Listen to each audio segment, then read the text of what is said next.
শক্তির দুনিয়ায় দুর্বলের পক্ষে কেউ থাকে না, এবং কেউ যদি পরাজিত হয় তার কোনো মিত্র থাকে না। হক সহ প্রেরণ করেছেন তার কসম, যদি আপনি আমাদেরকে নিয়ে সাগরের মধ্যেও ঝাঁপ দেন, সাগর অতিক্রম করেন, আমরা সেখানেও আপনার সাথে যাব। মা বাকিয়া মিন্না রাজুলুন, আমাদের একজনও পেছনে থাকবে না। আজকে ওই শিবিরে সবচেয়ে বুদ্ধিমান এবং বিচক্ষণ হচ্ছে সে, যদি তার কম তার কথা শুনে। সে আসছিল একটা খুব দ্রুতগামী ঘোড়া নিয়ে, যেন যে কোনো মুহূর্তে সে পালাতে পারে। এটা কাফেরদের মনস্তত্ত্বে একটা বড় আঘাত করেছে, যে যুদ্ধের প্রথম 10 মিনিটেই তাদের বড় 3 জন নেতা নিহত হলেন। কিন্তু বদরের যুদ্ধে আমি সবচেয়ে বেশি সন্ধান করেছি তোমাকে, এবং যদি তুমি আমার সামনে পড়তে তাহলে আমি অবশ্যই তোমাকে। কিন্তু সাহাবায়ে কেরামের মানসিকতা আমরা এখান থেকে বুঝতে পারি, যেখানে ঈমান এবং কুফরের শিবির আলাদা হয়ে গিয়েছে, সংঘাত মুখর পরিস্থিতি, সেখানে তারা বন্ধুত্ব, পিতৃত্ব এই বিষয়গুলো নিয়ে তারা চিন্তা করেননি। সাহাবায়ে কেরাম বলেন যে নবীজি জিহাদের ময়দানে সবচেয়ে তীব্র যুদ্ধ যেখানে হতো, আমরা নবীজিকে গিয়ে সেখানে আবিষ্কার করতাম। আমরা বলতে পারি কর্মীর মধ্যে আনুগত্য নাই, এবং নেতার মধ্যে কর্মীদেরকে নিয়ন্ত্রণ করার সেই শক্তি নেই। নবীজি তাওয়াক্কুল সর্বোচ্চ পরিমাণ করতেন, আবার একই সাথে বাস্তব যে প্রস্তুতি সেটাও সর্বোচ্চ গ্রহণ করতেন। নবীজি সাল্লাল্লাহু আলাইহি সাল্লাম মদিনায় এসে কিন্তু মুসলমানদের জন্য আলাদা বাজার স্থাপন করেছেন, যেন ব্যবসা বাণিজ্যের উপর ইহুদিদের কোনো প্রভাব না থাকে। আমাদের মুসলিম বিশ্বে গত 100 বছরে একটা বড় সমস্যা হচ্ছে। এই ভিডিওটি যদি আপনার ভালো লেগে থাকে এবং এই জাতীয় আলোচনা যদি আপনি আরও চান, তাহলে আমাদের চ্যানেল সাবস্ক্রাইব করুন। হারামেন টিভির উদ্যোগে রিথিং পডকাস্ট একটি নন প্রফিটেবল প্রচেষ্টা। আশা করি আমাদের সাথেই থাকবেন। ধন্যবাদ।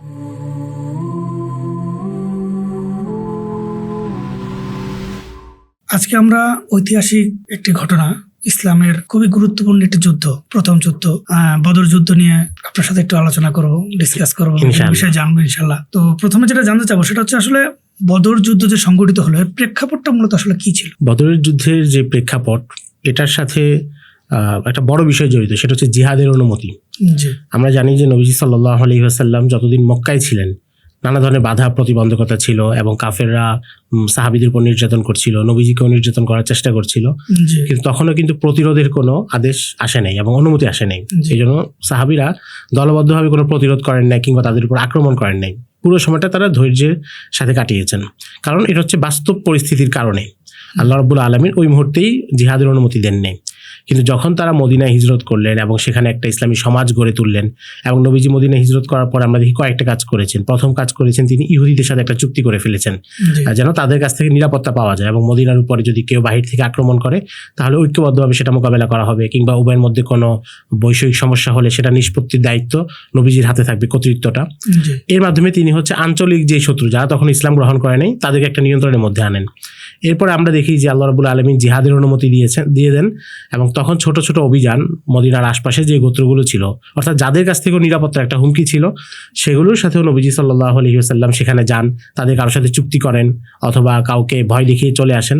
এই প্রেক্ষাপটের মাধ্যমে আমরা দেখি নবীজি মদিনার যে এই সমাজ ছিল এর নিরাপত্তাটা আগে নিশ্চিত করেন, এবং পাশাপাশি যেহেতু জিহাদের অনুমতি এসেছে, তো স্বাভাবিকভাবেই সংঘাত এটা একটা অনিবার্য বাস্তবতা ছিল।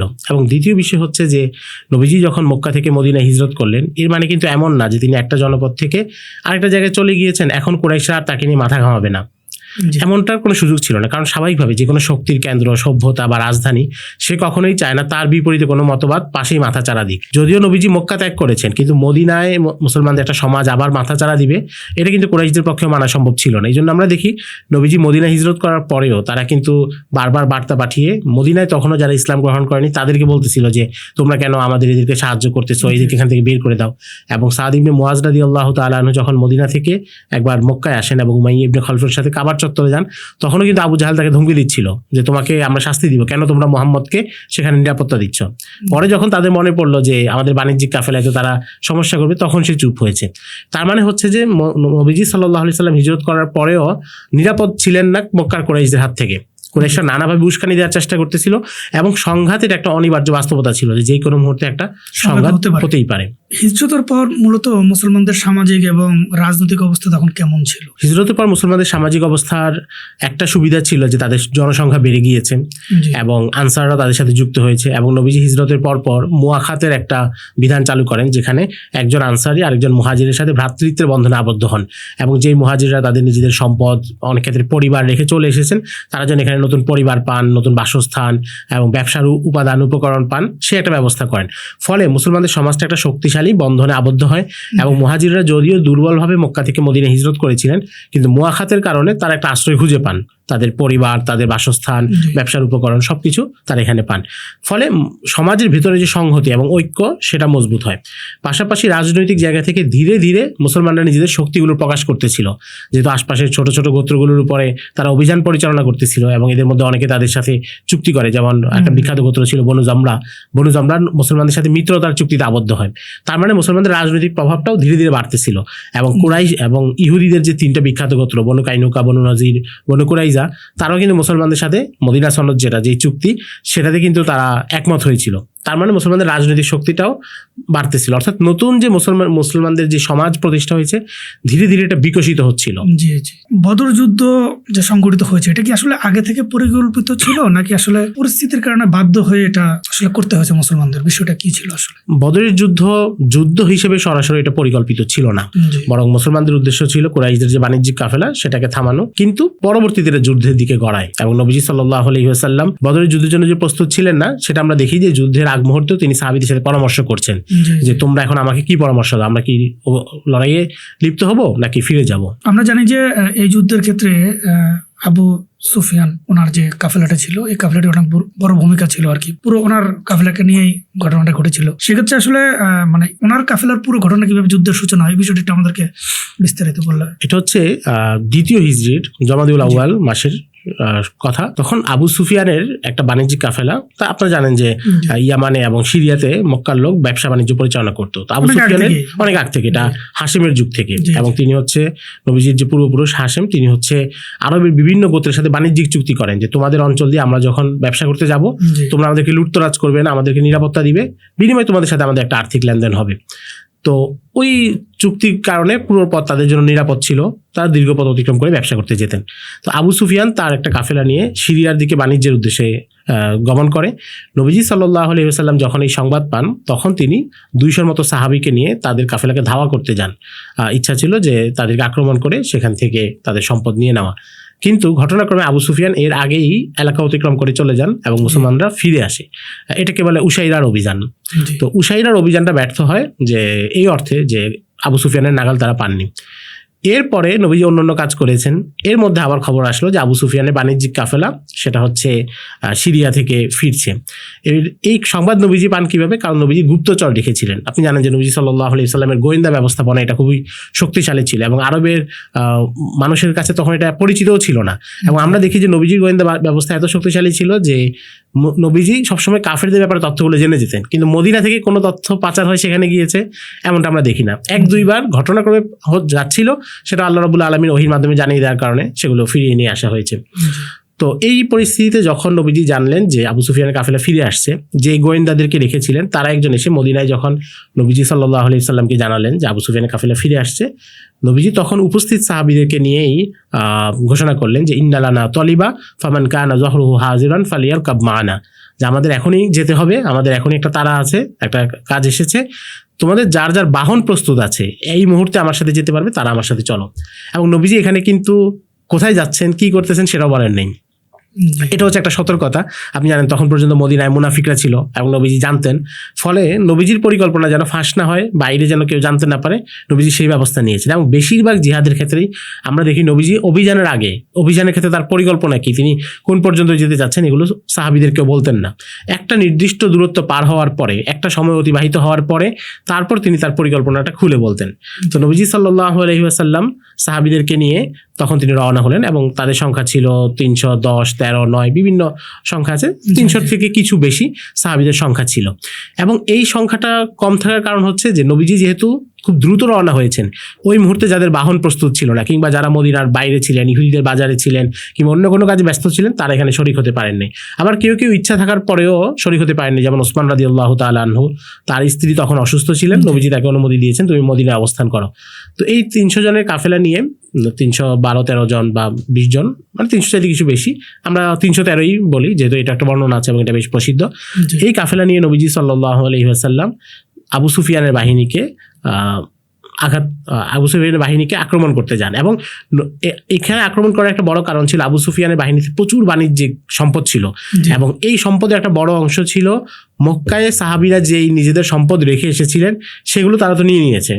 সাহাবিরা তো হিজরত করার সময় নিজেদের সাথে কোনো সম্পদ নিয়ে আসতে পারেন নাই, সেই সম্পদগুলো দিয়েই তারা বাণিজ্যটা করছিল।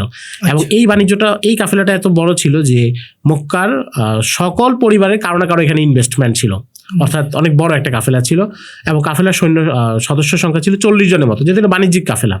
তো নবীজি সাল্লাল্লাহু আলাইহি সাল্লাম যখন তাদেরকে প্রতিরোধ করতে গিয়ে যাচ্ছেন, তখন কিন্তু 40 জনের বিপরীতে 313 একটা শক্তিশালী বাহিনী, প্রায় 10 গুণের মতো বাহিনী। তো কাজে এখানে বিপদের কোনো সম্ভাবনা ছিল না। এই জন্য আমরা দেখি যে বদরে যে বাহিনী যাচ্ছে সেখানে ঢাল তলোয়ারের সংখ্যা কম, ঘোড়া এবং ওট মিলিয়ে 72টার মতো। এর কারণ হচ্ছে খুব দ্রুত বের হতে হয়েছে, এবং একটা বাণিজ্যিক কাফেলাকে ভয় দেখিয়েই তাদের কাছ থেকে সম্পদ নিয়ে নেওয়া যাবে এই সম্ভাবনা থাকার কারণেই এই সামরিক প্রস্তুতিটা কম ছিল, এবং যেহেতু সময়ের অভাব ছিল। তো নবীজি সাল্লাল্লাহু আলাইহি ওয়াসাল্লাম যখন অভিযানে চলে যান, মদিনা ত্যাগ করেন, তখন তিনি 2 জন স্কাউট পাঠান, অর্থাৎ যারা হচ্ছে তাদেরকে রেকি করবে, পর্যবেক্ষণ করবে, আবু সুফিয়ানের বাহিনীর ব্যাপারে তথ্য দিবে যে তারা কত দূর আসতেছে। তো এই 2 জন সাহাবী তারা এগিয়ে গিয়ে আবু সুফিয়ানের বাহিনীকে দেখে আবার ফিরে আসেন। ঘটনাক্রমে আবু সুফিয়ান যখন সামনে আগাচ্ছিল তারও একটা ভয় ছিল, যেহেতু আগের অভিযানটা সে জানতো যে আমরা যখন এখান থেকে চলে যেতে চাচ্ছিলাম তারা আমাদেরকে অভিযান চালাতে চেয়েছে কিন্তু ব্যর্থ হয়েছে। ফলে এবার সে সতর্ক ছিল এবং সে তার বাহিনীর আগে আগে চলছিল। তো আগে চলতে গিয়ে সে এক জায়গায় দেখলো যে ঘোড়া বাউটের মলত্যাগ পেয়েছে সে। তো সে মল হাতে নিয়ে দেখলো, ভেঙে দেখলো যেটার ভিতরে খেজুরের বিচি আছে। তো তারা যেহেতু আরবের মানুষ এবং তারা অভিজ্ঞ, সে বললো যে এই খেজুরেরটা তো মক্কার খেজুরের বিচি না, এটা হচ্ছে মদিনার খেজুরের বিচি। তার মানে এখান দিয়ে এর আগে মদিনারকে অতিক্রম করেছে। এরপরে সেই স্থানীয় লোকজনকে জিজ্ঞাসা করলো যে তোমরা কি কাউকে দেখেছো নাকি? তো একজন বললো যে আমরা 2 জন ব্যক্তি অশ্বারোহীকে খুব দ্রুত এখান থেকে চলে যেতে দেখেছি। তো এটা তার কাছে স্বাভাবিকভাবে সন্দেহ আরো দৃঢ় করলো যে তারা দ্রুত চলে গেছে, তার মানে আমরা এখন পর্যবেক্ষণে আছি এবং যে কোনো মুহূর্তে আক্রমণ হতে পারে। তখন সে 2টা কাজ করলো। প্রথম কাজ করলো, সে জমজম বিন আমর আল গিফারি নামে এক ব্যক্তিকে মক্কায় পাঠালো যে তুমি গিয়ে তাদেরকে বলো তারা যেন আমাদের জন্য সেনা সাহায্য রেডি করে, কারণ আমরা যে কোনো মুহূর্তে আক্রান্ত হতে পারি। আর তো জমজম বিন আমর মক্কার দিকে রওনা হলো। আর আবু সুফিয়ান চিন্তা করলো যে মক্কা থেকে সাহায্য আসবে কি আসবে না, কখন আসবে সেই অপেক্ষায় না থেকে সে রুট পরিবর্তন করলো। এর আগে যেই পথ দিয়ে আসতেছিল এর বিপরীতে গিয়ে সে সমুদ্রের উপকূল ধরে আরেকটা পথে সে রওনা হলো, যেন নবী সাল্লাল্লাহু আলাইহি সাল্লাম থেকে দূরত্বটা বেড়ে যায়। এবং ওই উপকূলবর্তী পথ ধরে সে মক্কার দিকে রওনা হলো। জমজম বিন আমর আল গিফারি যখন মক্কায় প্রবেশ করলো, সে খুব নাটকীয়ভাবে প্রবেশ করেছে সবার দৃষ্টি আকর্ষণ করার জন্য।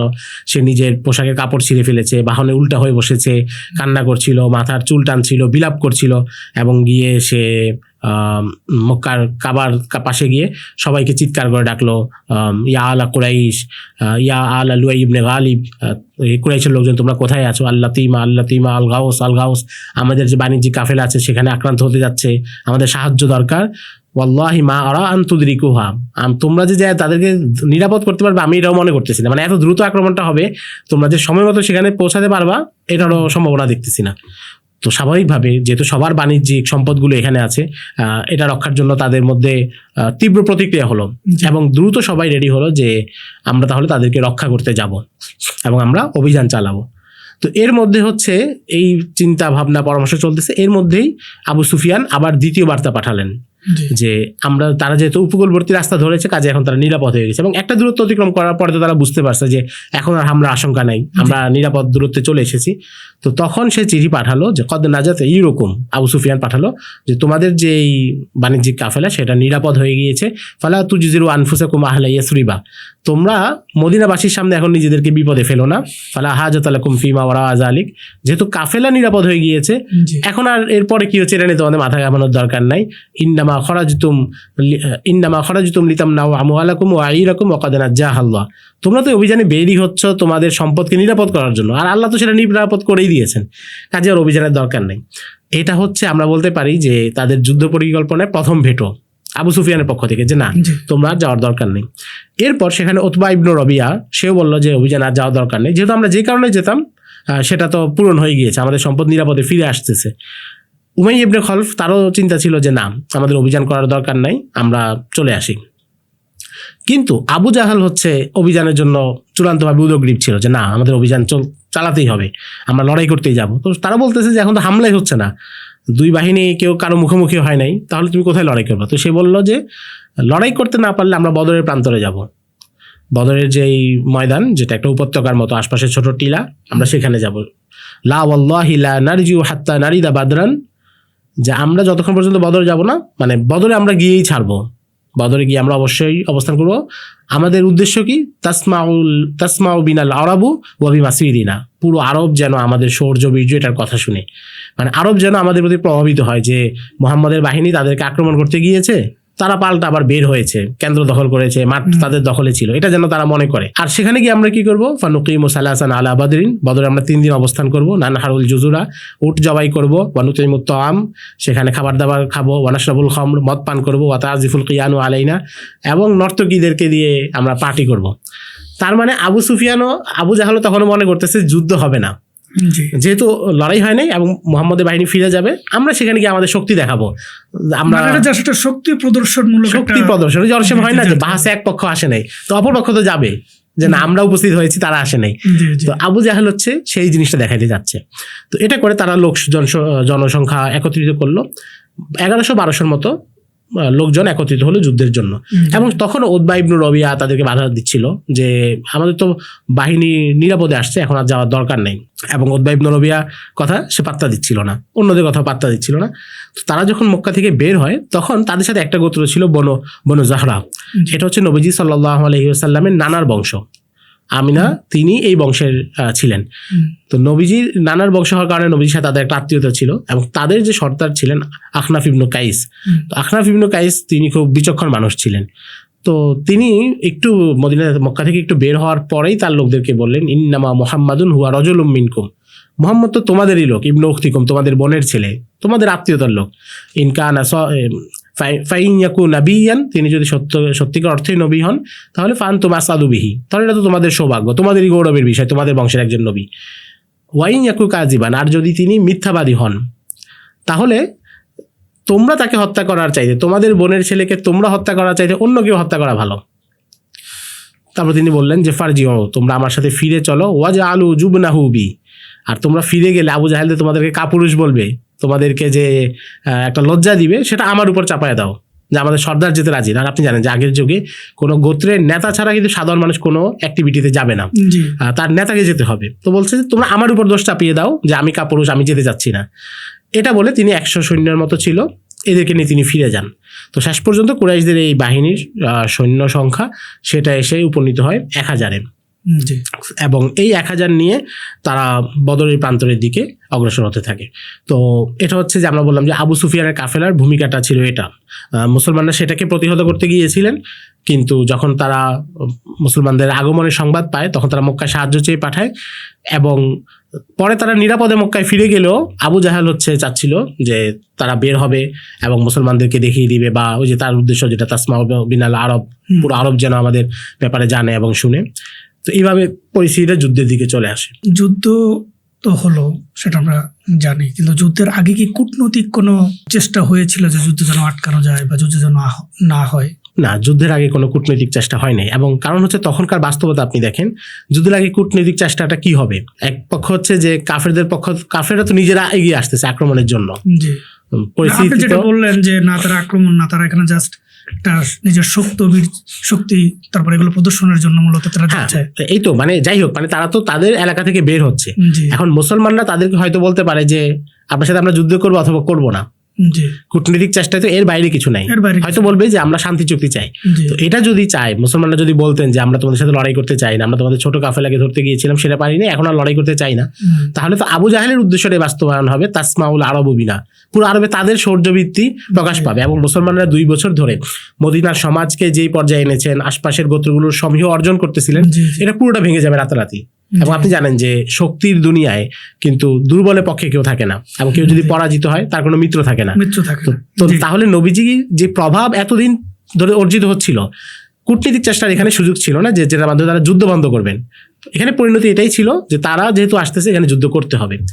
এবং এই বাস্তবতা সাহাবীরাও জানতেন দেখেই কেউ এতে দ্বিমত করেন নাই। তাদের সহায় সম্বল সেগুলো কম ছিল, অস্ত্রশস্ত্র কম ছিল, এরপরও কিন্তু সাহাবীরা যুদ্ধের বাস্তবতাকেই মেনে নিয়েছেন এবং নবীজিকে বলেছেন আমরা আপনার সাথে আছি। আমরা জানি যে বদর যুদ্ধের সবচেয়ে নির্ভরযোগ্য বা বলা যায় সবচেয়ে প্রচলিত যে সংখ্যা 313 জন। এখন এই 313 জনের যে কাফেলা, এটা কিভাবে আসলে প্রস্তুত হয়েছিল? জনসংখ্যা তো অনেক বেশি ছিল, কিন্তু কাফেলাটা তার ছোট কেন হলো? আর তো বেশি হতে পারতো। এই বিষয়টা একটু আমাদেরকে যদি বলতেন, কিভাবে তারা প্রস্তুতি নিয়েছিলেন বা বিষয়টা। কাফেলা ছোট হওয়ার কারণ তো আমরা বললাম প্রথমেই, যে নবীজি খুব দ্রুত যেতে বলেছেন। এই মুহূর্তে যারা প্রস্তুত ছিলেন তারাই রওনা হয়েছেন। পরবর্তীতে খবর দিয়ে আনার কোনো প্রসেস ছিল? এটা হচ্ছে 12 রমজানের ঘটনা। এবং নবীজি সাল্লাল্লাহু আলাইহি ওয়াসাল্লাম এগিয়ে যাওয়ার পর, আমরা বিশ্বাস করি আরো 2-3 দিন পরে তারা জেনেছেন যে আবু জাহালের বাহিনী এগিয়ে আসছে। সেটা তিনি গোয়েন্দা মারফত জেনেছেন যে মক্কা থেকে বাহিনী বের হচ্ছে।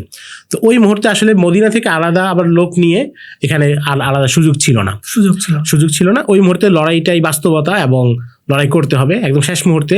এটা ছাড়া মানে এখন আর কোনো ধরনের সাহায্য নিয়ে আসার মতো না। হয়তো আপনি লড়াই করবেন না, পিছনে চলে যাবেন, আর না হলে যা সম্বল আছে সেটা নিয়েই লড়াইয়ে নামতে হবে। আমরা জানি যে রাসূল সাল্লাল্লাহু আলাইহি ওয়াসাল্লাম যুদ্ধের পূর্বে সাহাবাদেরকে নিয়ে পরামর্শ করেছিলেন। পরামর্শটা কি ছিল বা এখানে মূলত কি নতিজা বের হয়ে এসেছিল? পরামর্শটা ছিল যে আমরা তো কাফেলাকে আক্রমণ করতে এসেছি।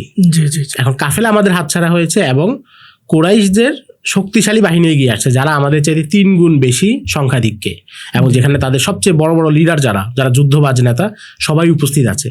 এখন এই বাহিনীর মোকাবেলায় আমরা কি করব? এটা নবীজি সাল্লাল্লাহু আলাইহি ওয়াসাল্লাম সাহাবীদেরকে জিজ্ঞাসা করেছেন। তো মুহাজির সাহাবী যারা ছিলেন, আবু বকর রাদিয়াল্লাহু তাআলা, ওমর রাদিয়াল্লাহু তাআলা, তারা তো এক বাক্যে বলেছেন আমরা লড়াই করব। কারণ এখানে তো সুযোগ নাই ভিন্ন চিন্তার। কারণ এটা হলে আমরা আবারও বলতেছি যে মদিনার ইসলামী সমাজের যেই প্রভাব সৃষ্টি হচ্ছিল মানুষের মনে, সেটা রাতারাতি ভেঙে পড়তো। মিকদাদ রাদিয়াল্লাহু তাআলা মুহাজির সাহাবী ছিলেন, তিনি বললেন যে আমরা, নবীজিকে তিনি সান্ত্বনা দিলেন যে আমরা আপনাকে কখনো বনী ইসরাইলের মতো বলবো না। বনী ইসরাইল যেমন তাদের নবীকে কি বলেছে, যখন জিহাদের কথা এসেছে তারা বলেছে ইযহাব আনতা ওয়া রাব্বুকা, আপনি এবং আপনার রব যান, আপনারা গিয়ে সেখানে লড়াই করেন, আমরা এখানে বসে থাকবো। আমরা এটা আপনাকে বলবো না, বরং আমরা আপনার সাথে আপনার সামনে, পেছনে, ডানে, বামে সব দিক থেকে লড়াই করব। তো নবীজি সাল্লাল্লাহু আলাইহি সাল্লাম এরপর আনসারদের দিকে তাকালেন, কারণ নবীজি আনসারদের কাছ থেকে কিছু শুনতে যাচ্ছিলেন। কারণ আপনি জানেন যে দ্বিতীয় বাইয়াতে আকাবা যেটা হয়েছিল হিজরতের আগে, যেখানে আনসাররা নবীজি সাল্লাল্লাহু আলাইহি সাল্লামের হাতে বাইয়াত নিয়েছেন এবং তারা শপথ করেছেন যে তারা নবীজি সাল্লাল্লাহু আলাইহি সাল্লামকে নিরাপত্তা দিবেন, যুদ্ধ হলে তাদেরকে রক্ষা করবেন। এই সব কিছুর কিন্তু ওয়াদাটা ছিল মদিনার ভেতরের জন্য, অর্থাৎ মদিনার ভেতরে কেউ আক্রমণ করলে তখন তারা নবীজিকে নিরাপত্তা দিবেন এবং সর্বতভাবে তার পাশে থাকবে। কিন্তু এখন কিন্তু লড়াইটা হচ্ছে মদিনার বাইরে।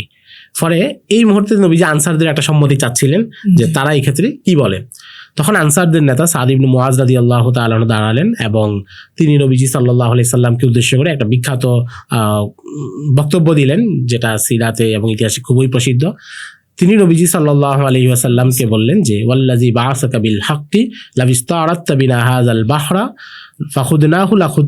ফাখুদতাহু লাখুদনাহু মাআক, যে আপনি যিনি আপনাকে হক সহ প্রেরণ করেছেন তার কসম, যদি আপনি আমাদেরকে নিয়ে সাগরের মধ্যেও ঝাঁপ দেন, সাগর অতিক্রম করেন, আমরা সেখানেও আপনার সাথে যাব। মা বাকিয়া মিন্না রাজুলুন, আমাদের একজনও পিছনে থাকবে না। সিল মানসিয়তা, আপনি যার সাথে ইচ্ছা সম্পর্ক স্থাপন করুন। ওয়াক্ত আমানসিয়তা, যার সাথে ইচ্ছা সম্পর্ক ছিন্ন করুন। ওয়াখুজমিন আমওয়ালিনা মাসিয়তা, আমাদের সম্পদ থেকে যা ইচ্ছা আপনি নিয়ে নেন। ওয়ামা আখাজতা মিন আমওয়ালিনা আহাব্বু ইলাইনা মিম্মা তারাকতা, আপনি আমাদের যেই সম্পদ নিয়ে নিবেন আমাদের কাছ থেকে, সেটা আমাদের হাতে থাকা সম্পদের চাইতে আমাদের বেশি প্রিয় হবে। আল্লাহু আকবার। সাহাবায়ে কেরামের নবী প্রেম এবং দ্বীনের প্রতি আনুগত্যের উদাহরণ। এবং সহিহ বুখারীতে যে বর্ণনা আছে সেখানে রাবী বলেন যে নবীজি সাল্লাল্লাহু আলাইহি ওয়াসাল্লাম যখন সাদ ইবনে মুআজের এই বক্তব্য শুনলেন, তার চেহারা মুচকি হাসি ফুটে উঠল। কারণ তিনি এটাই চাচ্ছিলেন যে সকল সাহাবী যেন সর্বতভাবে এই যুদ্ধের জন্য প্রস্তুত থাকেন। তো তার মানে মাশওয়ারাটা ছিল যে যুদ্ধটাকে আমরা লড়াই করব কি করব না, কারণ আমরা মদিনা থেকে বের হয়েছি একটা প্রেক্ষাপটে, এখন প্রেক্ষাপটটা পরিবর্তন হয়েছে। তো এই প্রেক্ষাপটে আমরা সামনে এগিয়ে যাব কিনা, অভিযান অব্যাহত থাকবে কিনা, এটাই মাশওয়ারা। এবং সাহাবায়ে কেরাম এটা সম্মতি দিয়েছেন, সবাই বলেছেন যে আমরা সর্বোচ্চভাবে লড়াই করব। এবং এরপর নবী সাল্লাল্লাহু আলাইহি সাল্লাম এই বিষয়ে নিশ্চিন্ত হলেন।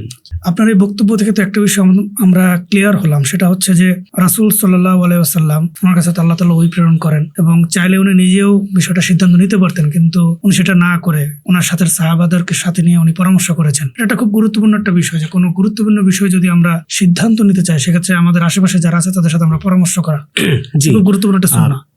মানে পরামর্শের এই সুন্নাহটা নবীজি সাল্লাল্লাহু আলাইহি সাল্লাম আমরা দেখি সব জায়গায় করেছেন। এমনকি বদরে ঢোকার পরেও আমরা দেখি যে একটা দুর্বল বর্ণনায় আছে, যেহেতু সিরাত এবং তারিখের বিষয়, এই ক্ষেত্রে এই জাতীয় বর্ণনা নিতে সমস্যা নেই। হুবাব ইবনু মুনজির রাদিয়াল্লাহু তাআলা আনহু তিনি নবীজিকে বলছেন যে আমরা যেখানে শিবির স্থাপন করেছি এটা কি আপনার সিদ্ধান্ত নাকি আল্লাহর পক্ষ থেকে আদেশ? নবী সাল্লাল্লাহু আলাইহি সাল্লাম বললেন যে এটা আমার সিদ্ধান্ত। তখন তিনি বললেন তাহলে আমরা এখানে অবস্থান না করে আমরা কূপ, যেখানে পানির উৎসটাকে আমরা নিয়ন্ত্রণ করতে পারবো এমন জায়গায় আমরা শিবিরটা স্থাপন করি। এবং নবীজি সাল্লাল্লাহু আলাইহি ওয়াসাল্লাম তার সেই পরামর্শ মেনে নিয়েছেন। এটাই হচ্ছে নববী নেতৃত্বের বৈশিষ্ট্য, যে তিনি তার কর্মীদেরকে, যদিও তিনি নবী ছিলেন, তিনি আল্লাহর পক্ষ থেকে ওহীপ্রাপ্ত হতেন এবং তিনি সবচেয়ে মেধাবী মানুষ ছিলেন, সকল যোগ্যতা তার মধ্যে ছিল, এরপরও তিনি কোনো কর্মীকে খাটো করতেন না, কিংবা কোনো কাজে সেটা কর্মীদের উপর চাপ হয়ে যায় কিনা কিংবা তাদের উপর অতিরিক্ত বোঝা হয়ে যায় কিনা এই ব্যাপারগুলো নিয়ন্ত্রণ করতেন এবং মানসিকভাবে তাদেরকে সঙ্গ দিতেন যে না, আমরা যে কাজটা করতেছি এটা সম্মিলিত কাজ, এটা একক কোনো সিদ্ধান্ত তোমাদের উপর চাপিয়ে দেওয়া হচ্ছে না। না হলে বদরের ওই মুহূর্তের সিদ্ধান্ত আপনি যেটা বললেন যে এটা তো খুব বেশি জরুরি কিছু ছিল না, কিন্তু নবীজি সাল্লাল্লাহু আলাইহি সাল্লাম সেই মুহূর্তেও সাহাবীদের সিদ্ধান্ত এবং মতামতকে গুরুত্ব দিয়ে কাজ করেছেন। জি, আপনি যে বিষয়টি উল্লেখ করলেন কূপ, পানির উৎস, আমরা জানি যে আগেরকার যুগে যুদ্ধ ক্ষেত্রে বা যুদ্ধের সময় পানির উৎসটা খুব গুরুত্বপূর্ণ ভূমিকা পালন করত। ওনারা যে কূপের আশেপাশে ওনাদের শিবিরটা স্থাপন করেছিলেন, এটা কি যুদ্ধের ক্ষেত্রে কোনো প্রভাব পড়েছিল কিনা? আগের যুগের যুদ্ধের ক্ষেত্রে যেটা হতো যে পানির উৎসগুলো তখন ছিল সীমিত এবং বিশেষ করে মরু অঞ্চলে, এখনকার মতো না যে কোনো জায়গায় টিউবওয়েল, কল বা যে কোনোভাবে পানি সরবরাহটা নেওয়া যায়। এবং আরব অঞ্চলে আপনারা জানেন যে বৃষ্টিপাত কম হতো, কাজেই জলাশয়ের ওইভাবে সুযোগ ছিল না।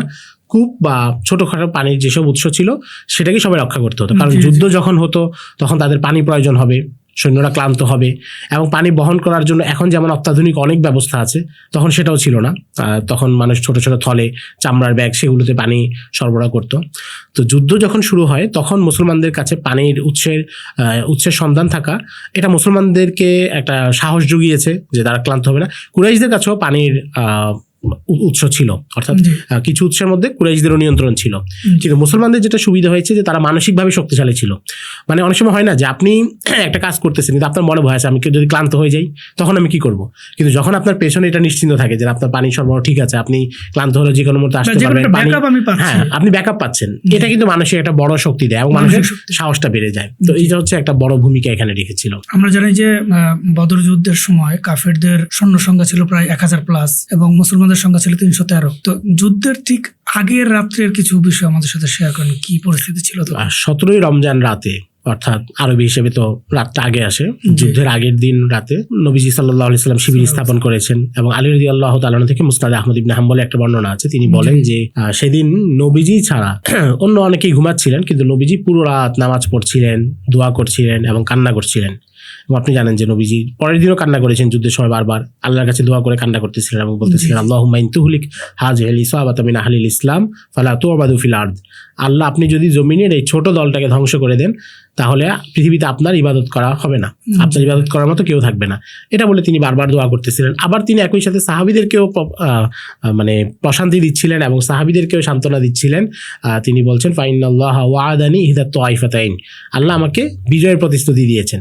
কিন্তু এটা আসার পরেও তিনি দোয়া বন্ধ করেন নাই, দোয়া তিনি অব্যাহত রাখছিলেন এবং তিনি সাহাবীদেরকে বলছিলেন যে তোমরা সুসংবাদ নাও। এটাও আগ মুহূর্তে তিনি বলেছেন, আবার একই সাথে দোয়াটা অব্যাহত রেখেছিলেন। এরপর নবীজি সাল্লাল্লাহু আলাইহি ওয়াসাল্লামের জন্য আগের রাতে পরদিন সকালে একটা মঞ্চ নির্মাণ করা হয়, ছাউনির মতো, যেখানে বসে তিনি যুদ্ধটা পর্যবেক্ষণ করবেন এবং এটার নাম ছিল আরিশ। নবীজি সেখানে অবস্থান করছিলেন, আরিশ। তো এটা ছিল মুসলিম শিবিরের অবস্থা। অপরদিকে কাফের শিবিরের অবস্থা ছিল, তখনও তাদের মধ্যে দ্বিধাদ্বন্দ্ব চলতেছিল। বিশেষ করে উতবা ইবনে রবিয়া তখনও বারবার বলতেছিল যে আমাদের এই যুদ্ধটা করা উচিত না। এবং শেষে তার ছেলে আবু হুজাইফা, তিনি ছিলেন আবার মুসলিম শিবিরে, মুসলিম সাহাবীদের সাথে তিনি আবার এই লড়াইয়ে শরিক ছিলেন। তো আবু জাহেল এই জায়গাটাকে সুযোগ হিসেবে কাজে লাগালো যে তোমার ছেলে তো মুসলমানদের শিবিরে, তাই তুমি কাপুরুষতা করতেছো। তো উতবা ইবনে রবিয়া তখন বলল যে ঠিক আছে, তাহলে আগামীকাল যুদ্ধের ময়দানে সবার আগে যে নামবে আমি সেই ব্যক্তি হব। এটা হচ্ছে তার আত্মমর্যাদা বোধে আবু জাহেল আঘাত করছে। কিন্তু উতবা ইবনে রবিয়া আবারও তখনও বলতেছিল যে ঠিক আছে আমি যুদ্ধে অবশ্যই আগে যাব, কিন্তু আমি এখনো বলতেছি এই যুদ্ধ করা তোমাদের ঠিক হবে না। এবং সে তখন বলছিল যে লা রাইয়া লিমান লা ইউতাউ, যার কথাই শুনে না সে আর মতামত দিয়ে লাভ কি, মানে আমি এত বুঝাচ্ছি তাও তারা শুনতেছে না। এবং এটার মজার ব্যাপার হচ্ছে পরের দিন নবীজি সাল্লাল্লাহু আলাইহি সাল্লাম যখন জিহাদ হচ্ছিল তখন তিনি সাহাবীদেরকে জিজ্ঞাসা করেছেন যে ওই যে লাল উটের উপরে যে লোকটা সে কে? তো তার সাহাবীরা বললেন যে উতবা ইবনে রবিয়া, মানে দূর থেকে বোঝা যাচ্ছিল না। তখন নবীজি বলেছেন যে আজকে ওই শিবিরে সবচেয়ে বুদ্ধিমান এবং বিচক্ষণ হচ্ছে সে, যদি তার কম তার কথা শুনে। অর্থাৎ সে যে যুদ্ধ থেকে সরে যেতে চাচ্ছে এবং সে যে যুদ্ধ করতে যাচ্ছে না, এটা হচ্ছে তার বিচক্ষণতার প্রমাণ। তো তার মানে আমরা দেখি যে মুসলিম শিবিরে একদিকে আল্লাহ রাব্বুল আলামিন নুসরতের জন্য অপেক্ষা চলতেছিল, মুসলমানরা আল্লাহর পক্ষ থেকে নুসরতের ওয়াদা নবীজির মাধ্যমে পেয়েছিলেন, নবীজি সারা রাত নিজে দোয়া করতেছিলেন, কান্না করতেছিলেন এবং যুদ্ধের জন্য মানসিকভাবে প্রস্তুত ছিলেন। অপরদিকে কাফেরদের শিবির ছিল ভিন্ন চিত্র, সেখানে তাদের মধ্যে একটা দ্বিধাদ্বন্দ্ব ছিল এবং তাদের সবার মধ্যে মানসিক ঐক্য ছিল না। অনেকে যুদ্ধে, যেমন উমাইয়া ইবনে খলফ, সে তো যুদ্ধে আসতেই চাচ্ছিল না এবং সে আসছিল একটা খুব দ্রুতগামী ঘোড়া নিয়ে, যেন যে কোনো মুহূর্তে সে পালাতে পারে, যে কোনো মুহূর্তে চলে যেতে পারে। তো এই দ্বিধাদ্বন্দ্বগুলো এবং পারস্পরিক দোষারোপ, অর্থাৎ যেটা সংহতি এবং ঐক্যের বিপরীত, সেই চিত্রটা ছিল তাদের শিবিরে। এটা হচ্ছে আগের রাতে প্রত্যেকেই যুদ্ধের ব্যাপারে ঐক্যমত্য ছিল না। আচ্ছা, যুদ্ধটা কিভাবে শুরু হলো আমাদেরকে একটু স্টার্টিং পয়েন্ট গুলো যদি বলতে। প্রাচীনকালে যুদ্ধের যে নিয়ম ছিল, তখন তো আধুনিক কালের মতো বিমান বাহিনীর হামলা, ড্রোন হামলা এগুলো হতো না। স্থল পথে দুইটা বাহিনী, দুইটা শিবির দুই পাশে অবস্থান করত এবং প্রথমে যুদ্ধটা শুরু হতো একটা নির্দিষ্ট সময়ে, একটা রুটিন মেনে। একটা নির্দিষ্ট সময়ে যখন যুদ্ধ শুরু হবে, উভয় পক্ষ থেকে একজন বা দুইজন করে ব্যক্তি এগিয়ে আসবেন এবং তারা ডুয়েল ফাইট লড়বেন, মল্লযুদ্ধ ডুয়েল ফাইট লড়বেন এবং এতে অন্যরা কোনো অংশ নিবে না। অর্থাৎ দুইজন ব্যক্তি একে অপরকে যতক্ষণ পর্যন্ত হত্যা করতে না পারবে ততক্ষণ লড়াই চলতে থাকবে। উভয় শিবির এখানে তারা মানে চুপ করে দাঁড়িয়ে থাকবে। এখানে তারা ধরুন নিজের পক্ষের লোককে যদি নিহত হতে দেখে, তারা গিয়ে অন্যকে আঘাত করবে না। এটা ছিল তখনকার একটা নিয়ম। তো কাফেরদের শিবির থেকে 3 জন ব্যক্তি বের হয়। উতবা ইবনে রবিয়া, যেহেতু আগের রাতে আবু জাহেল তাকে ক্ষিপ্ত করে দিয়েছে, উতবা ইবনে রবিয়া, তার ভাই সাইবা ইবনে রবিয়া এবং তার ছেলে ওয়ালিদ ইবনে উতবা, অর্থাৎ বাবা, চাচা এবং ছেলে, এই 3 জন হচ্ছে তাদের শিবির থেকে বের হয়। অপরদিকে মুসলিম শিবির থেকেও 3 জন আনসারী সাহাবী এগিয়ে যান। কিন্তু উতবা ইবনে রবিয়া তখন বলে যে তোমরা তো আমাদের ক্লাসের না, তোমরা হচ্ছে মদিনার কৃষক সমাজের, আমাদের মক্কার যারা, আমরা এখানকার সম্ভ্রান্ত, আমাদের থেকে যারা গিয়েছে মুহাজির, তাদের কাউকে পাঠাও, আমরা তাদের সাথে লড়বো। তো তখন আনসারীরা ফিরে আসেন এবং হামজা রাদিয়াল্লাহু তাআলা আনহু, আলী রাদিয়াল্লাহু তাআলা আনহু এবং উবাইদা ইবনুল হারিস রাদিয়াল্লাহু তাআলা আনহু, যিনি নবীজির চাচাতো ভাই, হারিস ইবনে আব্দুল মুত্তালিবের ছেলে উবাইদা ইবনুল হারিস, তারা 3 জন যান এবং এই 3 জনের সাথে তারা 3 জন লড়াই করেন। তো এখানে উতবা ইবনে রবিয়া, সাইবা ইবনে রবিয়া, ওয়ালিদ ইবনে উতবা 3 জনই নিহত হয়। অপরদিকে মুসলমানদের মধ্যে হামজা রাদিয়াল্লাহু তাআলা আনহু, আলী রাদিয়াল্লাহু তাআলা আনহু তারা নিরাপদ ছিলেন। উবাইদা ইবনুল হারিস রাদিয়াল্লাহু তাআলা আনহু তিনি হচ্ছে শাহাদাত বরণ করেন, প্রথমে আহত হন, পরে তিনি ইন্তেকাল করেন। কিন্তু এটাতে আপনি দেখবেন যে এটা কাফেরদের মনস্তত্ত্বে একটা বড় আঘাত করেছে, যে যুদ্ধের প্রথম 10 মিনিটেই তাদের বড় 3 জন নেতা নিহত হলেন। এই যারা নিহত হয়েছে তারা কিন্তু মক্কার বড় নেতাদের মধ্যে এবং সম্রাট, এবং আমরা দেখেছি যে ইসলামের বিরোধিতা সবচেয়ে বেশি যারা করেছে তাদের মধ্যে এরা সবাই ছিল। তো প্রথম ধাপেই তাদের 3 জন নিহত হয়। এরপরে যুদ্ধটা শুরু হয় স্বাভাবিকভাবে, উভয় শিবির একে অপরের দিকে এগিয়ে আসতে থাকে এবং একে অপরের সাথে এক প্রকার মিশে যায়। কারণ তখন হতো যে ব্যক্তি টু ব্যক্তি, একজন ব্যক্তি অপর ব্যক্তিকে আঘাত করতেছে, লড়াই করতেছে। এবং এখানে আমরা দেখি নবীজি সাল্লাল্লাহু আলাইহি ওয়াসাল্লাম সাহাবীদেরকে আগেই বলে দিয়েছেন যে তোমরা যতক্ষণ পর্যন্ত কোনো লক্ষ্যের ব্যাপারে নিশ্চিত হবে না ততক্ষণ তীর ছুড়বে না। যেহেতু মুসলমানদের কাছে তীরের সংখ্যা কম ছিল, কাজেই তোমরা মানে এলো পাথারি ফায়ারিং করবে না, আধুনিক যুগের ভাষায় বললে। তোমরা একদম নিশ্চিত হয়ে তীর নিক্ষেপ করবে এবং তোমাদের হাতের নাগালে আসার আগ পর্যন্ত কারোর উপর তরবারি চালাবে না। কারণ আপনি জানেন যে আগের যুগের তরবারিগুলো তো অনেক ভারী, অনেক দীর্ঘ, সেটা দীর্ঘ সময় চালালে মানুষ খুব দ্রুত ক্লান্ত হবে। তিনি বলতেছেন যে একেবারে তোমার নাগালের মধ্যে আসলে, টার্গেট নাগালের মধ্যে আসলে তখন তোমরা তরবারি চালাবে। তো সাহাবায়ে কেরাম এইভাবেই লড়াইটা করতে থাকেন এবং তীর নিক্ষেপ, তরবারি নিক্ষেপ, মল্লযুদ্ধ, এভাবে যুদ্ধটা পুরো ময়দান জুড়ে ছড়িয়ে পড়ে। প্রথমে যেটা 3 জনের মধ্যে 3 জন 6 জনের মধ্যে সীমাবদ্ধ ছিল, সেটা থেকে পুরো ময়দানে যুদ্ধ ছড়িয়ে পড়ে। এবং ওই মুহূর্তে নবীজি সাল্লাল্লাহু আলাইহি সাল্লাম বারবার আল্লাহর কাছে দোয়া করতে থাকেন এবং তিনি এত বেশি দোয়া করছিলেন যে হেঁচকি দিয়ে কান্না করার কারণে তার কাঁধ থেকে চাদর পড়ে যাচ্ছিল। এবং তখন আবু বকর রাদিয়াল্লাহু তাআলা আনহু তাকে বললেন যে ইয়া রাসূলুল্লাহ, আল্লাহ আপনাকে তো যেই সাহায্যের ওয়াদা করেছে সেটা আপনাকে দিবেনই, আপনি আর কান্না করার দরকার নেই। এবং এরপরে আল্লাহ রাব্বুল আলামিন এর মধ্যে ফেরেশতা অবতীর্ণ করলেন। প্রথমে 1000, 3000, 5000 ফেরেশতাদেরকে আল্লাহ পাঠিয়ে দিলেন এবং আল্লাহ রাব্বুল আলামিন নবীজিকে সেটা জানিয়ে দিলেন। এবং আমরা জানি যে বদরের এই যুদ্ধের মধ্যে ফেরেশতারা অংশগ্রহণ করেছে। একজন সাহাবী বলেন যে আমি যাচ্ছিলাম, পরে আমি একজনকে ধাওয়া করতেছিলাম মুশরিককে, আমি গায়েব থেকে আওয়াজ শুনলাম যে হাইজুম সামনে চলো। হঠাৎ করে দেখি আমার যে সামনে মুশরিক ছিল সে উপর হয়ে পড়ে গিয়েছে এবং তার পিঠে একটা চাবুকের দাগ। পরে নবীজি সাল্লাল্লাহু আলাইহি সাল্লামকে বলার পরে তিনি বললেন যেটা ফেরেশতা তাকে আঘাত করেছে আর হাইজুম হচ্ছে ফেরেশতার বাহনের নাম। এরপর আরেকজন সাহাবী, একজন আনসারী সাহাবী, একজন কুরাইশদের একজনকে নিয়ে আসতেছিল। আনার পরে সে পথে বলতেছিল যে আমাকে তো তুমি বন্দি করো নাই, আমাকে তো বন্দি করেছে আরেকজন। তো আনসারী সাহাবী বললেন যে না, তোমাকে তো আমি বন্দি করেছি। তখন নবীজি সাল্লাল্লাহু আলাইহি সাল্লাম বলেছেন না, তাকে ফেরেশতা বন্দি করে তোমার হাতে তুলে দিয়েছে, সে ঠিক কথাই বলছে। তো ফেরেশতাদের সাহায্যও চলে আসছে এবং এর মধ্যে মুসলমানরা হচ্ছে তাদের সাহসিকতা এবং মুসলমানদের শিবিরে যারা ছিলেন আমরা দেখি যে আলী রাদিয়াল্লাহু তাআলা আনহু, ওমর রাদিয়াল্লাহু তাআলা আনহু, আবু বকর রাদিয়াল্লাহু তাআলা আনহু, সাদ ইবনে মুআজ রাদিয়াল্লাহু তাআলা আনহু, তারা তো সবাই সাহসী যোদ্ধা ছিলেন। তারা তাদের সমাজে আগে থেকেই শৌর্য বীর্যে বড় যোদ্ধা ছিলেন এবং এরপরেও ইসলাম নবীজির ইন্তেকালের পরেও ইয়ারমুকে, কাদেসিয়ায় এবং রোমানদের সাথে, পারসিকদের সাথে যখন তারা লড়াই করেছেন, শ্রেষ্ঠ যোদ্ধা হিসেবে তারা লড়াই করেছেন। তো এই মানুষগুলো বদরে ছিলেন এবং তারা প্রাণপণে যুদ্ধ করে পরিস্থিতিটা মুসলমানদের বিজয়ের অনুকূলে নিয়ে আসেন। এটা তো আমরা বুঝলাম যে আল্লাহ সুবহানাহু ওয়া তাআলা সাহায্য দিয়েছেন এবং তার মাধ্যমে মুসলমানদের দৃঢ়পদ যুদ্ধের কারণে বা আক্রমণের কারণে বা তারা দৃঢ়পদ ময়দানে টিকে থাকার কারণে এই যুদ্ধে তারা জয়লাভ করেছেন। কিন্তু আমরা যদি যুদ্ধ শাস্ত্র হিসাবে বিষয়টাকে চিন্তা করি, আসলে কুরাইশদের মূলত পরাজয়ের কারণগুলো এখানে কি ছিল? কুরাইশদের পরাজয়ের একটা বড় কারণ হচ্ছে তাদের মানসিক দ্বন্দ্ব। তাদের মধ্যে একটা দ্বিধা এবং অনিশ্চয়তা ছিল। এবং আপনি তো যে আমরা যে বললাম উমাইয়া ইবনে খলফ দ্রুতগামী ঘোড়া নিয়ে এসেছে। তো যেই লোক যুদ্ধে নামার আগেই চিন্তা করতে থাকে যে সে মানে কিভাবে পালাবে, তো তার বাহিনী তো তার মনোবল দ্বারাই প্রভাবিত হবে। যেখানে একজন বড় সেনাপতি সেই চিন্তা করতেছে যে আমাকে দ্রুত পালিয়ে যেতে হবে, এবং এই যে উতবা ইবনে রবিয়া তাদেরকে বারবার বাধা দিচ্ছে এবং দ্বিমত প্রকাশ করতেছে, এটা তো সাধারণ কর্মীরাও শুনতেছে। নেতার যদি কনফিডেন্সের অভাব থাকে এবং নেতা যদি কোনো একটা কাজ করতে দৃঢ় প্রতিজ্ঞ না হন, তাহলে সেটা হচ্ছে তার কর্মীদের মনে অবশ্যই দ্বিধার সৃষ্টি করবে। তো এটা হচ্ছে তাদের একটা মানসিক দ্বন্দ্ব এখানে ছিল। এর বাইরে মুসলমানরা যেভাবে যুদ্ধ করতেছিলেন সেটা হচ্ছে তারা যুদ্ধের নৈপুণ্য এবং সাহসিকতার চূড়ান্ত জায়গায় পৌঁছে তারা লড়াই করতেছিল। এর কারণ হচ্ছে যে মুসলমানদের সামনে তো শাহাদাত হচ্ছে একটা আকাঙ্ক্ষিত বিষয় এবং সাহাবায়ে কেরামের কাছে শাহাদাতের চাইতে প্রিয় আর কোনো কিছুই না। তো যিনি মৃত্যুর জন্যই লড়াই করেন, শাহাদাতের জন্যই লড়াই করেন তিনি, আর যারা হচ্ছে আসছে দ্বিধা সংশয় ভরা মন নিয়ে, তাদের লড়াইয়ের গতি কিন্তু একরকম হবে না। এর বাইরে তৃতীয় কারণ হচ্ছে যোগ হয়েছে আল্লাহ রাব্বুল আলামিনের নুসরত। যুদ্ধ শুরুর আগে আল্লাহ রাব্বুল আলামিন মুসলমানদের উপর আপনি জানেন যে সাকিনা অবতীর্ণ হয়েছে। সাহাবায়ে কেরাম একটু ঝিমুনির মতো অনুভব করেছেন, অনেকের হাত থেকে তরবারি পড়ে যাচ্ছিল। এই সময়টায় মুসলমানদের যত ক্লান্তি ছিল সেটা আল্লাহ রাব্বুল আলামিন একেবারে ফ্রেশ করে দেন তাদেরকে, এবং এই সাকিনাটা তাদের মনটা প্রশান্ত রাখে, তারা এখানে লড়াই করতে থাকেন। এরপরে কারণ হচ্ছে যুদ্ধের প্রথম ধাপ থেকেই কুরাইশদের বড় শীর্ষ নেতারা মারা যাচ্ছিল। প্রথম ধাপে আমরা দেখলাম 3 জন মারা গিয়েছে, এরপর উমাইয়া ইবনে খলফ মারা গিয়েছে, উকবা ইবনে আবি মুইত মারা গিয়েছে, এবং যুদ্ধের পরে শেষের দিকে এসে আবু জাহেলও মারা গেল। তো যেই কোনো যুদ্ধ কিন্তু ততক্ষণ কর্মীরা সক্রিয় থাকে যতক্ষণ নেতৃত্ব টিকে থাকে। নেতা যতক্ষণ পর্যন্ত জীবিত থাকে ততক্ষণ কর্মীরা লড়াই করার অনুপ্রেরণা পায়।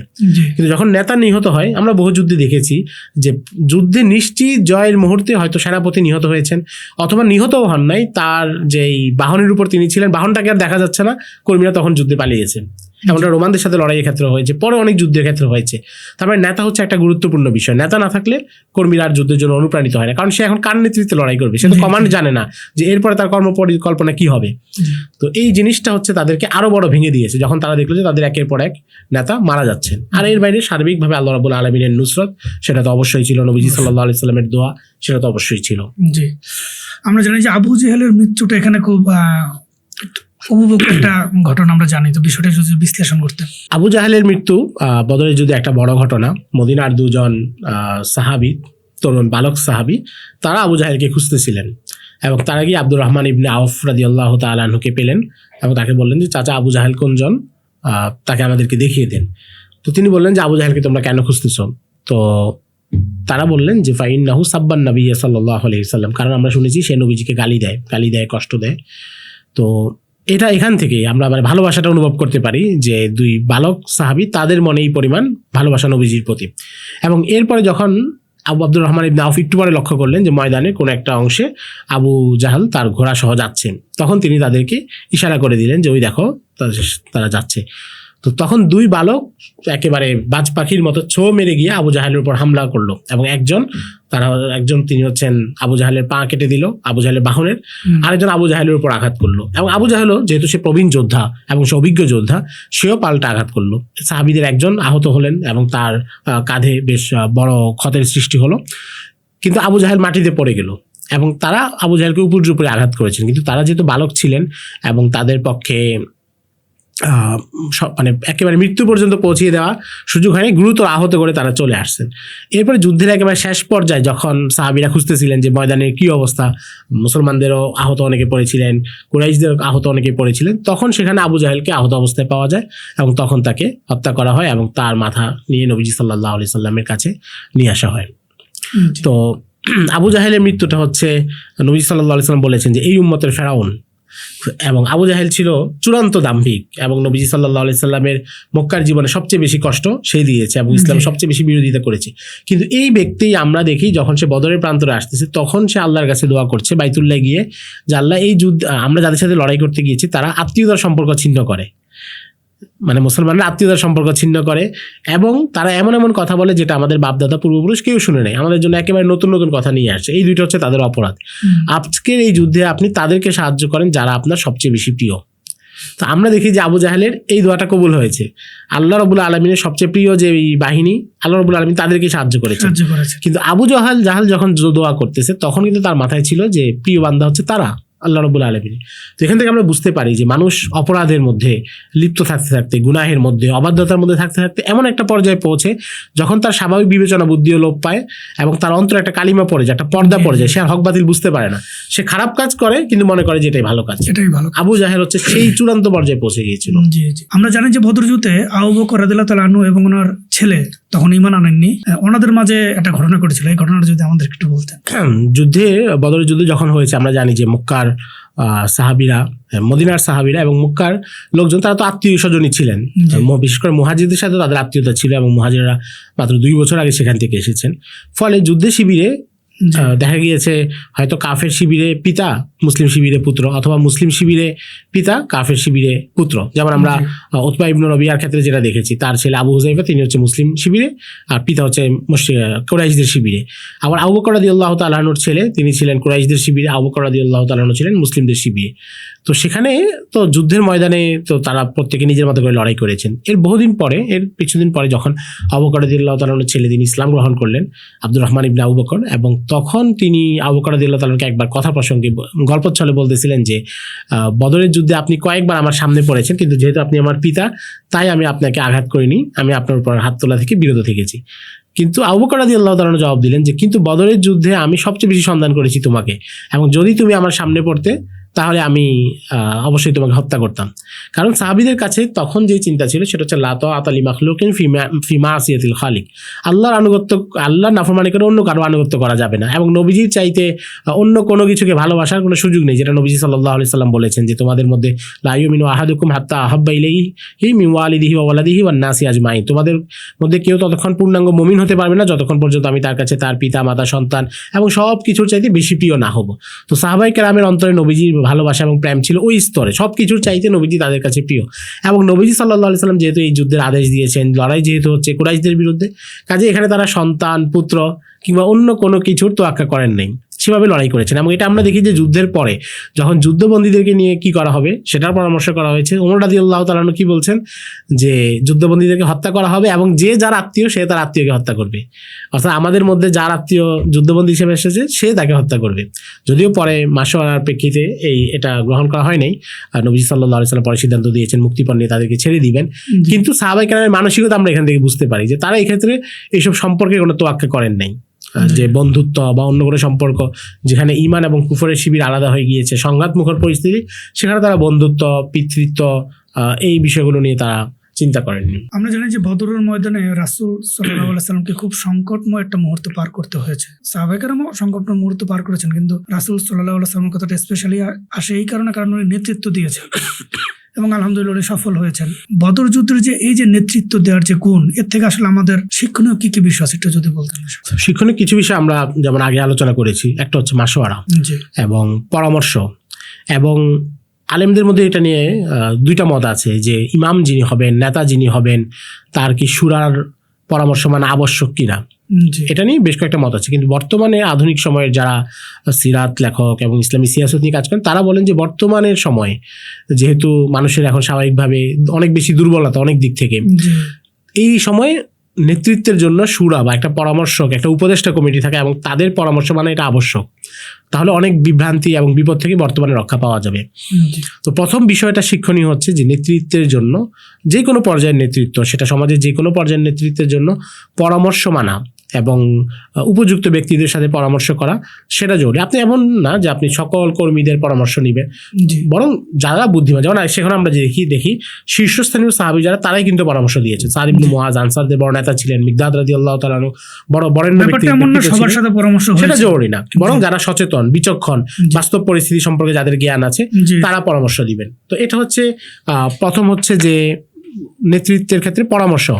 দ্বিতীয় বিষয় হচ্ছে আলী রাদিয়াল্লাহু তাআলা আনহু বলেন যে যুদ্ধের ময়দানে যখন যুদ্ধের তীব্রতায় আমরা ভীত হয়ে যাচ্ছিলাম বা আমরা হতাশ হয়ে যাচ্ছিলাম বা উদ্ভ্রান্ত হয়ে যাচ্ছিলাম, তখন আমরা নবীজির কাছে এসে আশ্রয় নিচ্ছিলাম।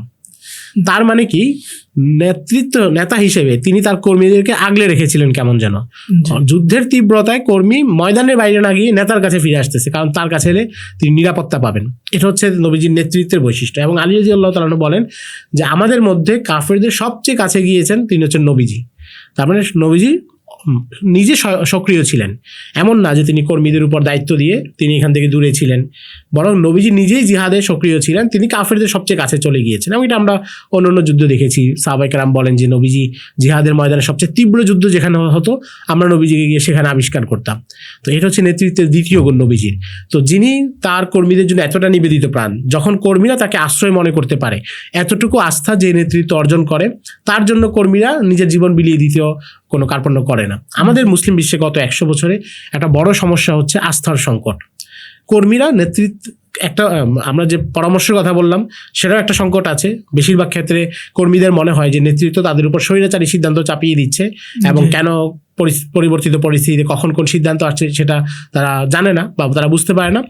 আবার অপরদিকে নেতৃত্বের প্রতি তাদের অনাস্থা, যে এই নেতৃত্ব আমাদেরকে বিপদে ফেলে যে কোনো মুহূর্তে চলে যেতে পারে, এবং এগুলো তাদের অনাস্থা আসার পেছনে কিছু বাস্তব ঘটনাও থাকে।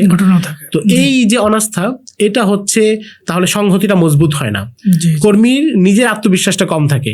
কিন্তু নবীজি সাল্লাল্লাহু আলাইহি সাল্লামের সাথে যে সাহাবীরা ছিলেন তাদের কখনো এটা মনে হয় নাই যে যুদ্ধের পরিস্থিতি যদি পরিবর্তিত হয়, মুসলমানরা যদি বেকায়দা পরিস্থিতিতে পড়ে নবীজি সরে যাবেন, এমনটা তাদের কখনো মনে হয়নি, মনে হওয়ার সুযোগও ছিল না।